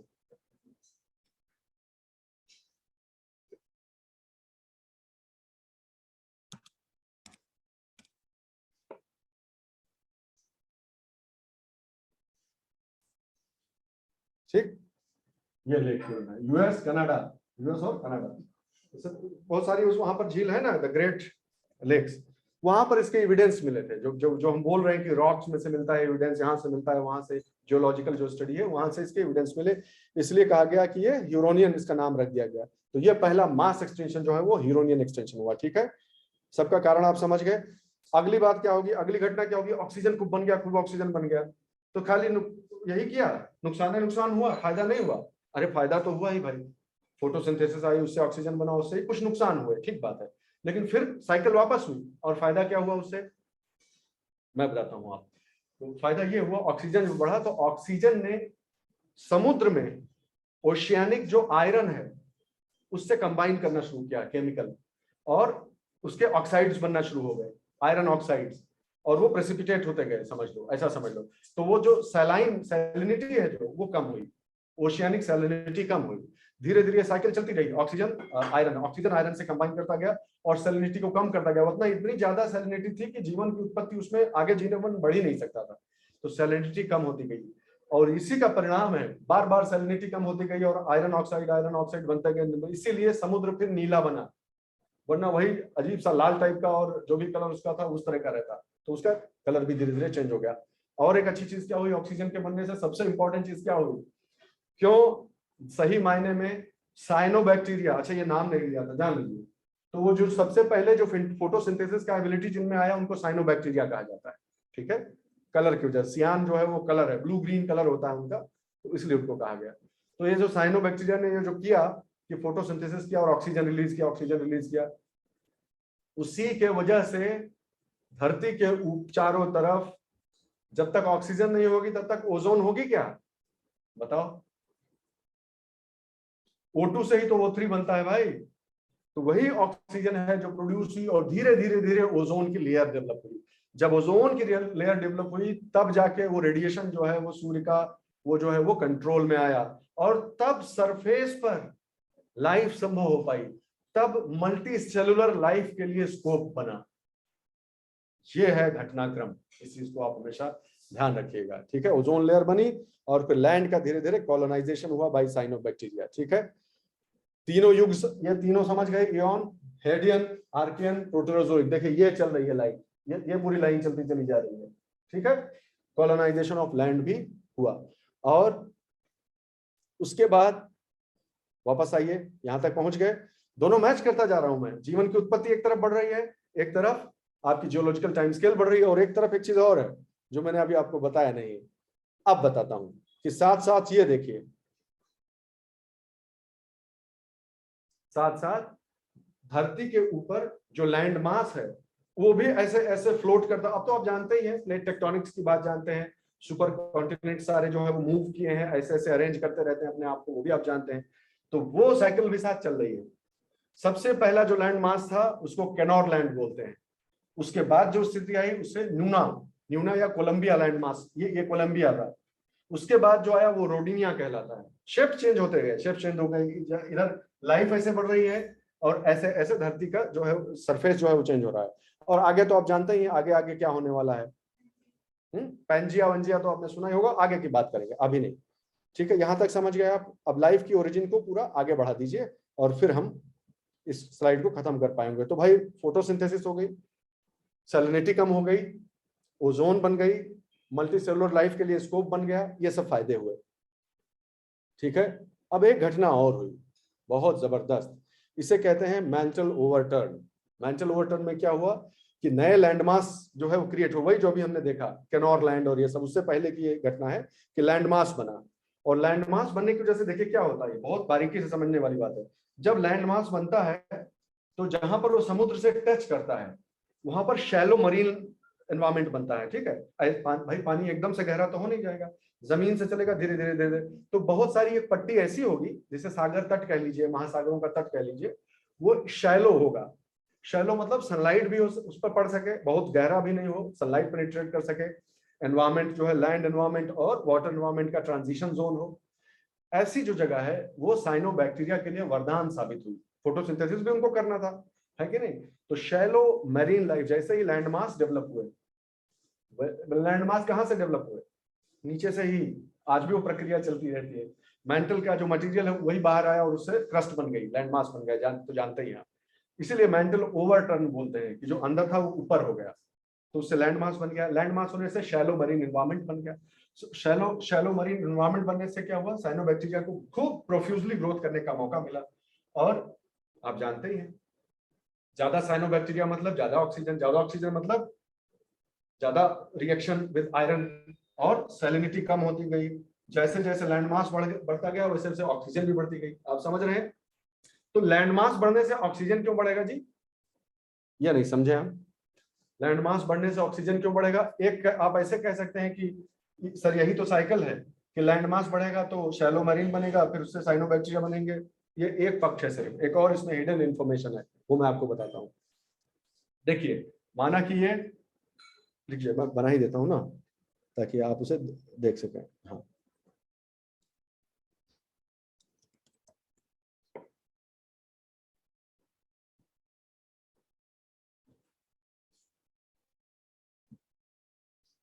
अरे इसी में देख लेते हैं। हाँ, इसी में कोई भी एक कॉन्टिनेंटल शेल्फ हम लोग देख लेते हैं। चलो मान लो ये एग्जांपल ले लो, ठीक है, ध्यान से देखिए इस चीज को। ये लैंड मास है, ठीक है, और ये शैलो, ऐसे ये लैंड मास है, शैलो होता जाता है और फिर इधर महासागर आ जाता है। Fine, okay. अब आपसे मैं बताता हूं होता क्या था कि ये जो सागर है इसमें सरफेस पे साइनोबैक्टीरिया फैले हुए हैं पूरे, जैसे तालाब में काई फैली हुई होती है, ऐसे समझ लीजिए, और उसमें फोटोसिंथेसिस कर रहे हैं, जी रहे हैं, मर रहे हैं, फिर जी रहे हैं, मर रहे हैं। मरने के बाद साइनोबैक्टीरिया जो भी मरे वो नीचे डूब गए, मान लो नीचे जा रहे हैं। जब वो नीचे जाते हैं तो दूसरे माइक्रो ऑर्गेनिज्म उनके ऊपर काम करके उनका डिकम्पोज करके वापस रिसाइकल कर देते हैं, ठीक। लेकिन इस प्रोसेस में ऑक्सीजन खर्च हो जाती है। जो ये काम कर रहे हैं, स्कैवेंजर का काम कर रहे हैं, वो इस प्रोसेस में ऑक्सीजन कंज्यूम करते हैं, तब ये वहां से वो मेहनत करके उसको डिकम्पोज करते हैं, ठीक है। तो सागर में, समुद्र में जो साइनोबैक्टीरिया ऑक्सीजन पैदा कर रहे हैं वो ठीक है, लेकिन उनके मरने पर बहुत सारी ऑक्सीजन कंज्यूम भी हो जा रही है। लेकिन उसके अगेंस्ट जमीन पे क्या होता है कि जो मरा वो वहीं दफन हो गया, मरा दफन हो गया, वो layer by layer by layer by layer, ठीक है। अभी सॉइल तो थी नहीं, सॉइल अभी भी नहीं पैदा हुई है। हम जिस स्टेज की बात करें अभी तक सॉइल का निर्माण नहीं हुआ, तो लैंड पे लेयर बाय लेयर मरते गए और दफन होते गए। यहाँ और कोई लाइफ है ही नहीं जो उसके ऊपर काम करके उसे तोड़ सके। इसलिए जमीन के ऊपर मरे हुए साइनोबैक्टीरिया का डिकम्पोजिशन ही नहीं हुआ और इसलिए उसमें ऑक्सीजन खर्च नहीं हुई। इसलिए जमीन, सागर की तुलना में जमीन के ऊपर ऑक्सीजन बढ़ती गई, बढ़ती गई, बढ़ती गई, और इस तरह से साइकिल बनती गई। मोर land mass, more oxygen, more land mass, more oxygen. Got it? फिर क्या हुआ? तो बाहर का मेम्ब्रेन तो है ही, बाहर की मेम्ब्रेन है। अब दिक्कत ये आई कि जैसे जैसे आप कॉम्प्लेक्स होते जाते हैं, इवॉल्व होते जाते हैं, आपके डीएनए का स्ट्रेंथ लेंथ जो है बढ़ता जाएगा, ज्यादा इंफॉर्मेशन आती जाएगी, आपका न्यूक्लिक एसिड जो है, आपका जेनेटिक मटेरियल ज्यादा जो है वो क्रूशियल होता जाएगा, और इसलिए उसका प्रोटेक्शन और क्रूशियल होता जाएगा। टॉक्सिक जो ओशियानिक ऑक्सीजन आ गई ना, तो सबसे बड़ा दिक्कत तो ये है, ऑक्सीजनिक जिसे कहते हैं, ऑक्सीडाइज हो जाएगा ना, नहीं तो ऑक्सीजन से कैसे बचाया जाए अपने जेनेटिक मटेरियल को? हैवी मेटल से तो बचा लेता है मेम्ब्रेन बाहर का, लेकिन स्पेशली जेनेटिक मटेरियल के लिए ऑक्सीजन बहुत खतरनाक, वो उसे ऑक्सीडाइज कर देगी। फ्री रेडिकल वगैरह सब आपने सुना होगा, तो वो म्यूटेशन कर सकता है, अनचाहा म्यूटेशन हो जाए, कुछ जेनेटिक मटेरियल का डैमेज हो जाए, उससे बचाना था। तो उससे बचाने के लिए क्या डेवलप हुआ? न्यूक्लियस के भी चारों ओर एक मेम्ब्रेन डेवलप हो गई, वो उसके प्रोटेक्शन के लिए। फाइन, और उसको न्यूक्लियर मेम्ब्रेन बोलते हैं। तो एक बाहर की हो गई जिसे सेलुलर मेम्ब्रेन है, और न्यूक्लियस के चारों ओर यानी डीएनए को बचाने वाली जो मेम्ब्रेन है, that is called nuclear membrane. और कुछ कुछ बोलने की जरूरत है, कुछ कुछ इंपॉर्टेंट चीज बोलना चाहते हो? यही वो पॉइंट ऑफ टाइम है जिसमें दो तरह की सेल्स आप पढ़ते हैं हमेशा, प्रोकैरियोटिक, यूकैरियोटिक, सुने हो? बस ये जो घटना अभी मैंने बताई, इससे पहले जो था वो सब प्रोकैरियोटिक है, इसके बाद जो उससे बने वो सब यूकैरियोटिक। हम ये नहीं कह रहे कि प्रोकैरियोटिक वहीं खत्म हो गए, नहीं। जो ऐसे जिनका विकास उनसे हुआ, जिनके न्यूक्लियस के चारों मेम्ब्रेन नहीं, तो आज भी जी रहे हैं, आज भी साइनोबैक्टीरिया तो आज भी है। लेकिन मैं बस ये कह रहा हूं कि इस प्रकार से यूकैरियोट्स का जो है प्रादुर्भाव हुआ, और इस प्रकार से वो आगे बढ़े, उन्होंने अपने न्यूक्लियस के चारों मेम्ब्रेन बना ली। ये सब जानना जरूरी है भाई, ठीक है, खाली शैलो स्टडी नहीं करनी है। और यहीं पे वो घटना हुई जो मैंने ब्रीफली आपको बताई थी। इसके बाद ही वो घटना हो गई। क्या घटना हो गई कि धरती का जो मैग्नेटिक फील्ड है वो डिसरप्ट हो गया। मैग्नेटिक फील्ड के डिसरप्ट होने से एटमॉस्फेरिक जो है डिसरप्शन जबरदस्त हुआ, और जबरदस्त फ्लक्चुएशन। एटमॉस्फेयर ही पूरा वाइप आउट कर देंगे तो जबरदस्त फ्लक्चुएशन नहीं होगा? ओजोन चली गई, ओजोन डिस्टर्ब हो गई तो फिर से रेडिएशन आ गया, फिर ओजोन थोड़ी बनी तो फिर बच गए। तो जबरदस्त फ्लक्चुएशन हुआ किसमें, लिविंग कंडीशंस में भी, और ऑक्सीजन के परसेंटेज में भी बहुत तेजी से फ्लक्चुएशन होने लगा। और उस फ्लक्चुएशन के फलस्वरूप उसको सर्वाइव वही कर पाए जिन्होंने उसके हिसाब से अपने आप को ढाल लिया। और जब भी ढाल लिया वाली बात आती है तो जेनेटिक टर्म्स में उसको क्या बोलते हैं, म्यूटेशन। तो तरह तरह के म्यूटेशन हुए, तरह तरह के उसके रिस्पॉन्स में म्यूटेशंस होते गए, और इस प्रकार जो सर्वाइव कर पाया वो आगे इवॉल्व हो गया। यहाँ पर एक इंपॉर्टेंट चीज आपको बता देता हूं मैं, ताकि आप जाने रहिए, जनरल नॉलेज की बात है, कि ऑक्सीजन का इस्तेमाल जिन्होंने सीखा उनको एरोबिक कहते हैं। जो ऑक्सीजन की प्रेजेंस में जिंदा नहीं रह सकते, यानी पुराने वाले टाइप के, वो एनएरोबिक कहलाते हैं। समझ गए बात को? इसको इस बात से ना कंफ्यूज करना, फोटोसिंथेसिस वाले की बात नहीं कर रहे हैं हम। एक है खाना और एक है सांस लेना, ये दो अलग अलग घटनाओं की बात हो रही है यहाँ पे। जो ऑक्सीजन से सांस ले सकते थे, ऐसा समझो, चलो सिंपल बना देते हैं, खाना वाली बात खत्म हो गई कि कुछ लोग अपना खाना स्वयं बना सकते हैं, वो फोटोसिंथेटिक हो गए, जो नहीं बना सकते नॉन फोटोसिंथेटिक हेटेरोट्रॉफिक हो गए, उनकी बात नहीं कर रहा हूँ। अब ऐसे लोगों की बात कर रहा हूं जो इस खाने को ब्रेक डाउन करके एनर्जी में बदलने के लिए, कुछ लोग ऑक्सीजन का इस्तेमाल करना सीख गए, कुछ जो है वो किसी और चीज तरीके से जीते थे। यहाँ यही एक पॉइंट महत्वपूर्ण है, जो ऑक्सीजन के इस्तेमाल से अपने स्टोर्ड फूड मटेरियल को ब्रेक डाउन करके एनर्जी बनाते हैं, उन्हें एरोबिक कहते हैं, एरोबिक ऑर्गेनिज्म। और जो ऑक्सीजन की प्रेजेंस में नहीं सर्वाइव कर सकते, उन्हें एनएरोबिक कहते हैं। तो आप ये तो जान ही गए हैं कि ऑक्सीजन बाद में आया है, इसमें कोई शक? अभी तो बताए थे कि जब फोटोसिंथेसिस हुआ तब पहली बार ऑक्सीजन आया, तो इसका मतलब उससे पहले, ऑक्सीजन के आने से पहले तो सब एनारोबिक ही थे ना। वो अपना रेस्पिरेशन कैसे करते थे? एनारोबिक। ऑक्सीजन के एब्सेंस में वो अपना खाना तोड़ते थे, एनर्जी बनाते थे। ये भी क्लियर है? तो क्या ये बात सही है कि पहले एनारोबिक थे, फिर फोटोसिंथेसिस की एबिलिटी आ गई तो उससे ऑक्सीजन बना, फिर ऑक्सीजन का इस्तेमाल करना भी कुछ जीवों ने सीख लिया और वो एरोबिक हो गए? ये बात क्लियर है? लिखो।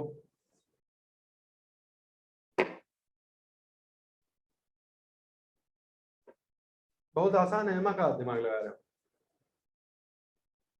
तो जब एरोबिक हुए तो वो एक तरह के म्यूटेशन से ये चेंज हुआ। बहुत इंटरेस्टिंग है, इसलिए बता रहे हैं खाली। तो यदि आप लेकिन जिन्होंने ऑक्सीजन को इस्तेमाल करने की योग्यता हासिल कर ली, जिन सेल्स ने, जिन कोशिकाओं ने, जिन जंतु जीवों ने ऑक्सीजन का इस्तेमाल करके सरवाइव करने की एबिलिटी सीखी, उन्होंने ऑक्सीजन की एब्सेंस में जिंदा रहने की जो एबिलिटी थी उसको त्यागा नहीं, अपने जीन्स में उसे रहने दिया। सुनते जाओ मेरी बात, कि ऑक्सीजन की प्रेजेंस में, जिसे कहते हैं कि हथियार छोड़ जरूर दिया है लेकिन चलाना नहीं भूले हैं, तो ये सब डायलॉग मारता है ना सनी देओल के टाइप। तो वही वाली बात है कि भले ही अब ऑक्सीजन का इस्तेमाल करना मैं सीख गया हूं, लेकिन ऑक्सीजन नहीं होगी तो मैं दूसरा तरीका भी जानता हूं, वो मैं भूला नहीं हूं, मुझे आता है। You understand my point? जैसे आज हम और आप बाइक से चलते हैं, गाड़ी से चलते हैं, 20 साल मान लो लगातार गाड़ी चलावें, चार पहिया, तो और एकदम से साइकिल चलाना पड़े तो भूल थोड़े जाएंगे, साइकिल या तो आता ही है चलाना। समझे इतना बात? तो जो एरोबिक्स हैं, एरोबिक लोग हैं, हम आप सब, उनकी सेल्स के डीएनए में आज भी एनोरोबिक तौर पर जिंदगी में किसी भी तरह से सरवाइव करना की एबिलिटी वो छुपी हुई है अभी भी। बोला सर ये क्या बात कर रहे हैं, सांस के बिना हम जिंदा अरे तुम्हारे सांस की बात नहीं कर रहा हूं, सेल्स आपके अंदर की जो कोशिकाएं हैं वो ऑक्सीजन के उस रेस्पिरेशन की बात कर रहा हूं। रेस्पिरेशन के दो अर्थ होते हैं, एक तो जो फिजियोलॉजिकल हम कर रहे हैं, इस रेस्पिरेशन की बात सांस लेने नहीं कर रहा, ब्रीदिंग की बात नहीं कर रहा, जो अंदर जो बायोकेमिकल रिएक्शन होता है सेल में जाके उसकी बात कर। तो अगर एग्जांपल खाली बता रहा हूं मैं कि किसी सेल को या कोशिकाओं के किसी समूह को, हमारे शरीर के या किसी भी शरीर के, बहुत समय तक अगर ऑक्सीजन से बेदखल कर दिया जाए, डिप्राइव कर दिया जाए, तो वो मरने लगेंगे, मरने की स्थिति आएगी कि नहीं? ये बहुत इंपॉर्टेंट है, इसके बाद मैं कुछ पढ़ाऊंगा भी नहीं तो सब मिटा दोगे जो भी पढ़ा लिखा है। ये इंटरेस्टिंग चीज बता के तब खत्म करता हूं। तो यदि कोशिका या कोशिकाओं के किसी समूह को, जो कि एरोबिक हैं, अदरवाइज एरोबिक हैं, उनको बहुत समय तक ऑक्सीजन ना दिया जाए, तो वो मरने की स्थिति में आ जाएंगे कि नहीं आ जाएंगे? क्योंकि वो तो एरोबिक है, ऑक्सीजन पर ही उनका जीवन निर्भर है। तो जब मरने की स्थिति में आ जाएंगे तब वो फिर से वही सिचुएशन बनेगी कि नहीं, कि कुछ भी करो, बचो, कैसे भी करके बचो। तो म्यूटेशन करेंगे कि नहीं करेंगे, वो फिर से म्यूटेशन करेंगे या उन जीन्स को एक्टिवेट करने की कोशिश करेंगे कि नहीं, जो कि हमको बिना ऑक्सीजन में भी जिंदा रहने के लिए पहले काम आया करते थे लाखों साल पहले। तो म्यूटेट करके उस वाले लाइफ पैटर्न पे जाने की कोशिश करेंगे। यहां तक समझे? जरा रिस्पॉन्ड कीजिए चैट बॉक्स में, तो मैं समझ जाऊं कि ये इतना आसान चीज है भाई, मुझे तो लगता नहीं कुछ कठिन है। कि अगर वो जीन्स वो सब अभी भी मौजूद है, तो ये जो ऑक्सीजन वाला रास्ता है उसको छोड़ के जब मरने की स्थिति आ जाएगी तो बिना ऑक्सीजन वाले रास्ते पे कूदने की कोशिश करेंगे कि नहीं। इसी को कैंसर बोलते हैं, समझे? नोबेल प्राइज मिला हुआ है इस चीज पे। तो जब कोशिकाएं ऑक्सीजन डिपेंडेंट जो कोशिकाएं हैं उनको डिप्राइव कर दीजिए आप, और फिर वो उस पाथ पर चली एनारोबिक वाले पर जब शिफ्ट हो जाती हैं, तो इस म्यूटेशन के दौरान जो है वो सेल्स में जहां पर ये म्यूटेशन होता है उसमें सेल डिवीजन को कंट्रोल करने वाली पावर भी डिस्टर्ब हो जाती है, सामान्य शब्द में ऐसे समझिए, और फिर वो ग्रोथ एकदम बेतहाशा ग्रो करने लगता है और वो कैंसरस हो सकता है। वन ऑफ द वेज एक रास्ता ये भी कैंसर का है, ठीक है, ऐसा कहते हैं। ठीक, तो अब क्या तरीका है एनारोबिक सेल्स, हमने पहले पढ़ा है कि नहीं पढ़ा है, कि जो एक ही नुकसान है बस, कि अगर आप एनारोबिक हैं तो ऑक्सीजन आपके लिए टॉक्सिक होगा। ये पढ़ा था कि नहीं पढ़ा? तो दोनों हाथ में लड्डू नहीं आएगा भाई। अगर आप एरोबिक हैं तो सिर्फ ऑक्सीजन पे जिंदा रह सकते हैं, हाँ, लेकिन अगर आप एनारोबिक हैं तो ऑक्सीजन की प्रेजेंस में मर जाएंगे, जिंदा नहीं रह सकते। फिर दोनों हाथ में लड्डू नहीं देता है, नेचर कभी भी किसी का पक्षपात नहीं करती। अब हम दूसरा चीज बता रहे हैं, यानी ऐसी सेल्स को जो आउट ऑफ कंट्रोल हुए जा रही हैं, एनारोबिक हो चुकी हैं, उनको अगर ऑक्सीजन से एक्सपोज कर दिया जाए तो मर नहीं जाएंगी।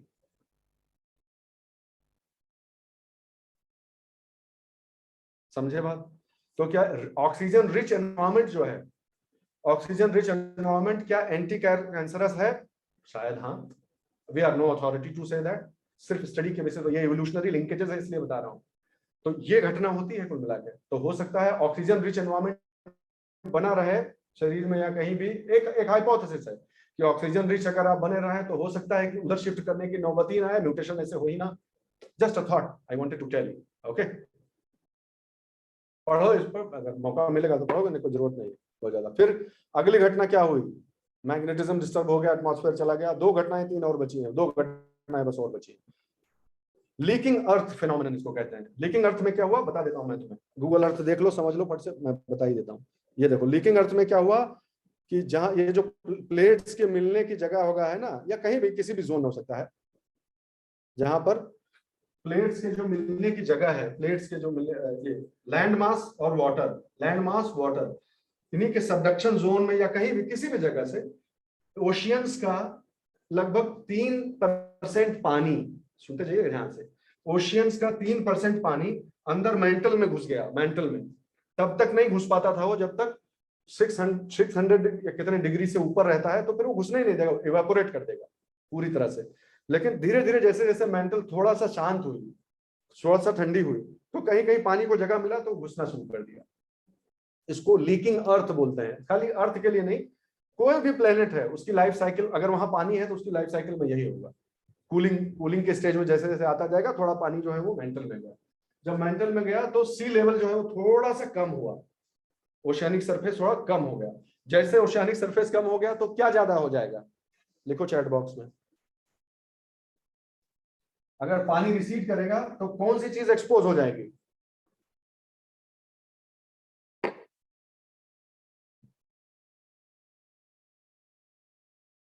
ठीक, मोर लैंड मास। तो लैंड मास एक्सपोज ज्यादा हो, आगे की कहानी तुम जानते ही हो कि जब लैंड ज्यादा होती है तो ऑक्सीजन ज्यादा होता है। बार बार तो बताएंगे नहीं, लैंड ज्यादा होगी तो ऑक्सीजन फिर से बढ़ जाएगा, फिर से वापस चीजें रिस्टोर होने लगेंगी। और यही वो कारण था। अब धीरे धीरे सब कंडीशंस थोड़ा थोड़ा नॉर्मल होने लगी। अब बना अच्छा माहौल बनना शुरू हुआ। एक जो एक्सटिंक्शन होना था वो तो हो ही गया, कि ऑक्सीजन इतना ज्यादा हो गया कि जो है, अब जाके साइक्लिंग रिसाइकलिंग की स्टेज आना शुरू हुई कि अच्छा भाई, जो ऑक्सीजन बन रही है उसको सांस लेने वाले लोग भी पैदा हो चुके हैं। तो बनेगी ऑक्सीजन, तो उसको सांस लेने कर खत्म करने वाले भी लोग हैं। ऐसे बहुत सारा ऑक्सीजन आयरन से रिएक्ट कर गया, ये हो गया, तो जान ही गया। तो अब एक बैलेंस्ड एनवायरनमेंट बनना शुरू हुआ, ओके। और ओजोन बन जाने से लैंड के ऊपर भी जीवन संभव हुआ, सरफेस के ऊपर भी जीवन संभव हो गया, वहां भी ऑक्सीजन की अधिकता हो गई, लैंड मास बढ़ने लगा, पानी थोड़ा रिसीड होकर बैलेंस होने लगा। ये इन सब घटनाओं की वजह से एक आइडियल कह लीजिए एनवायरनमेंट पैदा हुआ कि हाँ अब जीवन फ्लोरिश कर सकता है, अब जीवन फल फूल सकता है। और इतना अच्छे से डाइवर्सिटी को इसने सपोर्ट किया कि जीवन का एक्सप्लोजन हो गया, life exploded into diversity and variety and जिसे कहते हैं एंड मैग्नीट्यूड, खूब कायदे से। और इसीलिए इस समय तक आते आते देखो कहां पहुंच गए हम, अपने टाइम स्केल में कहां पहुंच गए। ये देखो ओजोन लेयर बन गई, यहां पे यहां तक ओजोन लेयर बन गई, लैंड का कॉलोनाइजेशन हो गया, और जो घटनाएं हमने बताई कि अब सब कुछ बैलेंस होने लगा, इस पूरे इस वाले दौरान बैलेंस हो गया। और इसीलिए तब तक क्या आ गया, यही वो युग है जिसको कैम्ब्रियन कहा जाता है। कैम्ब्रियन दरअसल रोमन नाम है, वेल्स करके एक जगह है यूनाइटेड किंगडम में, आप जानते होंगे वेल्स, ठीक है, उसका रोमन नाम कैम्ब्रियन है, इसलिए कैम्ब्रिया को, इसलिए वहां पर एविडेंस मिले थे, साक्ष्य, इसलिए कैम्ब्रियन पड़ गया। तो यही वो है जहां पर लाइफ एक्सप्लोड कर गई, इसीलिए इस युग को, इस कालखंड को कैम्ब्रियन एक्सप्लोजन कहा जाता है, लाइफ का इस तरह से डाइवर्स हो जाना। आगे फिर एक्सटेंशन हुआ है, फिर बार बार जो कहते हैं ना प्रलय आती है, और वही जो हमारे यहाँ कॉन्सेप्ट है कि इतनी बार प्रलय आई है, फिर से जीवन का निर्माण, फिर से प्रलय, तो वही वाली बात है। यही वो कैम्ब्रियन एरा है जो कि जियोलॉजिकल टाइम स्केल में सबसे महत्वपूर्ण माना जाता है, लाइफ के डाइवर्सिटी और उसके फैलने के और जियोलॉजिकल इवेंट्स के टर्म्स में। इस चीज को आप समझ लें, ठीक है, यहां तक समझ गए भाई। अब इसके बाद की जो बात है वो यहाँ पर ही हम इसको विराम दे देंगे, इससे ज्यादा नहीं खींचेंगे आज। वो आगे की चीजें आसान है, सिंपल है, तो बस ये समझ लीजिए कि कैम्ब्रियन एक्सप्लोजन के दौरान हुआ क्या। स्टेम और क्राउन, लास्ट स्लाइड ये मैं आपको करवा देता हूं, आज के लिए वही खत्म काफी होगा कि स्टेम और क्राउन का क्या मतलब होता है। देखो ध्यान से समझना इस बात को, स्टेम और क्राउन क्या होता है। मान लीजिए दो लैंड मास हैं, एक लैंड मास ये है और एक का कलर बदल देते हैं, और एक लैंड मास ये है, दो महाद्वीप है मान लीजिए, ठीक है,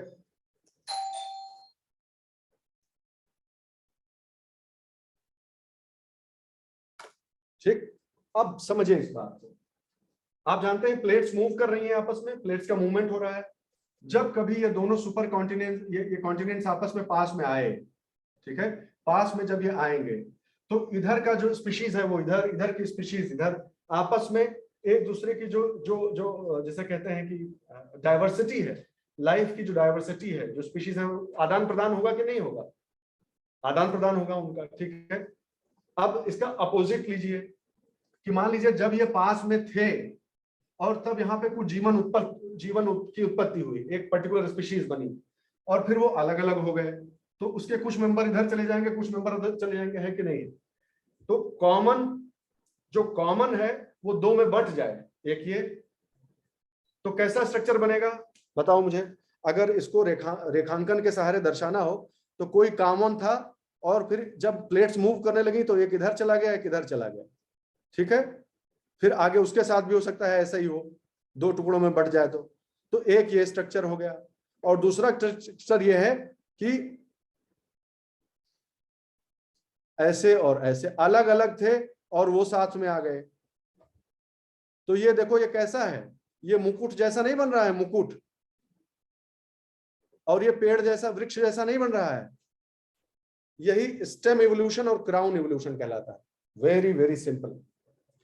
एक में क्या होता है कि एक जगह पे थे, फिर बंट गए टुकड़े टुकड़े में, तो कुछ वहां चले गए, कुछ वहां चले गए। इसे तो आप पढ़ के होंगे कि ये वाली स्पीशीज साउथ अमेरिका में भी पाई जाती है, यहाँ भी पाई जाती है, ऑस्ट्रेलिया में भी पाई जाती है, ऐसा वैसा ये सब, क्योंकि सब आपस में पहले जुड़े हुए थे, पेंजिया था, ये था, आगे हम लोग देखेंगे उसको। तो स्टेम और क्राउन इवोल्यूशन खूब अच्छे से हुआ कैम्ब्रियन के दौरान। फिर क्या हुआ, और क्या हुआ, जो सॉल्ट था, सैलिनिटी कैसे कम हुई मैं आपको दर्शाना चाहता हूं। देखिए ध्यान से देखें इस चीज को। ये मान लीजिए लैंड मास है, ठीक है, ऐसे लैंड मास होता है, और इसमें मैं समुद्र का पानी भर देता हूं,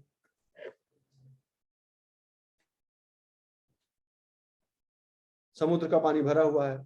आपको मैंने बताया था कि आगे चलकर ऐसी स्थिति आई है कि समुद्र का पानी जो है वो रिसीड हो गया, इधर चला गया, यानी कम हो गया, पानी कम हो गया। तो जो जो अवसाद इसमें पानी में जो नमक घुला हुआ था वो यहीं सेडिमेंटेड हो गया, यहीं रह गया, बहुत सारा चीज यहां पर रह गया। ये साइकिल बार बार हुई, और आज की तारीख में मान लीजिए समुद्र का तल ये है, तो ये जो नमकवा पीछे छोड़ गया है, जो सॉल्ट वहां जाकर डिपॉजिट हो गया और वहीं सेडिमेंटरी रूप में वहीं रह गया वो, और उसके ऊपर सतह बन गई मिट्टी की और ये सब हो गया, पत्थर बन गया। तो वो नमक महासागर से ही तो कम हुआ, उससे ही तो खर्च होकर इधर आया, उससे ही तो रिड्यूस हुआ। तो ओशियानिक सैलिनिटी कम होगी कि नहीं होगी?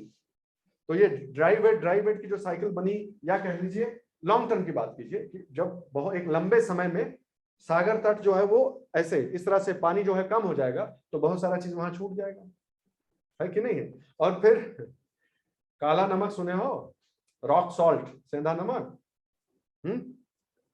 पढ़ेंगे, वो भी मिनरल भी पढ़ेंगे, ठीक है। तो इस तरह से सैलिनिटी कम हो गई।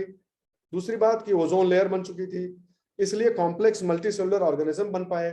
पहले वर्टिब्रेट बने, वर्टिब्रेट मतलब जिसके रीढ़ की हड्डी बनी, मछलियां मुख्य रूप से मछलियों का जो का उद्भव हुआ उसमें। प्लांट्स खूब बने, ऑब्वियसली बनेंगे, प्लांट्स बनेंगे कि नहीं बनेंगे, क्योंकि उनको फोटोसिंथेसिस वाला मैटर शुरू हो चुका है ना, साइनोबैक्टीरिया कब से चालू किए हुए हैं, तो पौधों का होगा, पौधे होंगे तो फिर से ऑक्सीजन और बनेगी, ठीक है। और धीरे धीरे लोगों ने जमीन की तरफ शिफ्ट करना शुरू किया, और जमीन की तरफ शिफ्ट किया तो फेफड़ों की जरूरत पड़ी। पहले एम्फीबियंस आए, एम्फीबियंस के बाद फिर जो वर्टिब्रेट्स थे उन्होंने लंग्स डेवलप कर लिए और सीधे हवा से सांस लेने लगे। पहले पानी में से ही ऑक्सीजन लेने की एबिलिटी थी, अब हवा से भी सांस लेने लगे। इन सब घटनाओं की वजह से ये सब जो एबिलिटीज आती गई, उसकी वजह से जीवन जो है वो पूरी तरह से एकदम बम विस्फोट जैसा फैला, और इसीलिए इसको कैम्ब्रियन एक्सप्लोजन बोलते हैं। कैम्ब्रियन एक्सप्लोजन के बाद की जितनी स्टेज है जियोलॉजिकल टाइम स्केल में, वो अगली क्लास में हम फर्स्ट 15-20 मिनट्स में खत्म कर देंगे। All right, thank you very much, जय हिंद।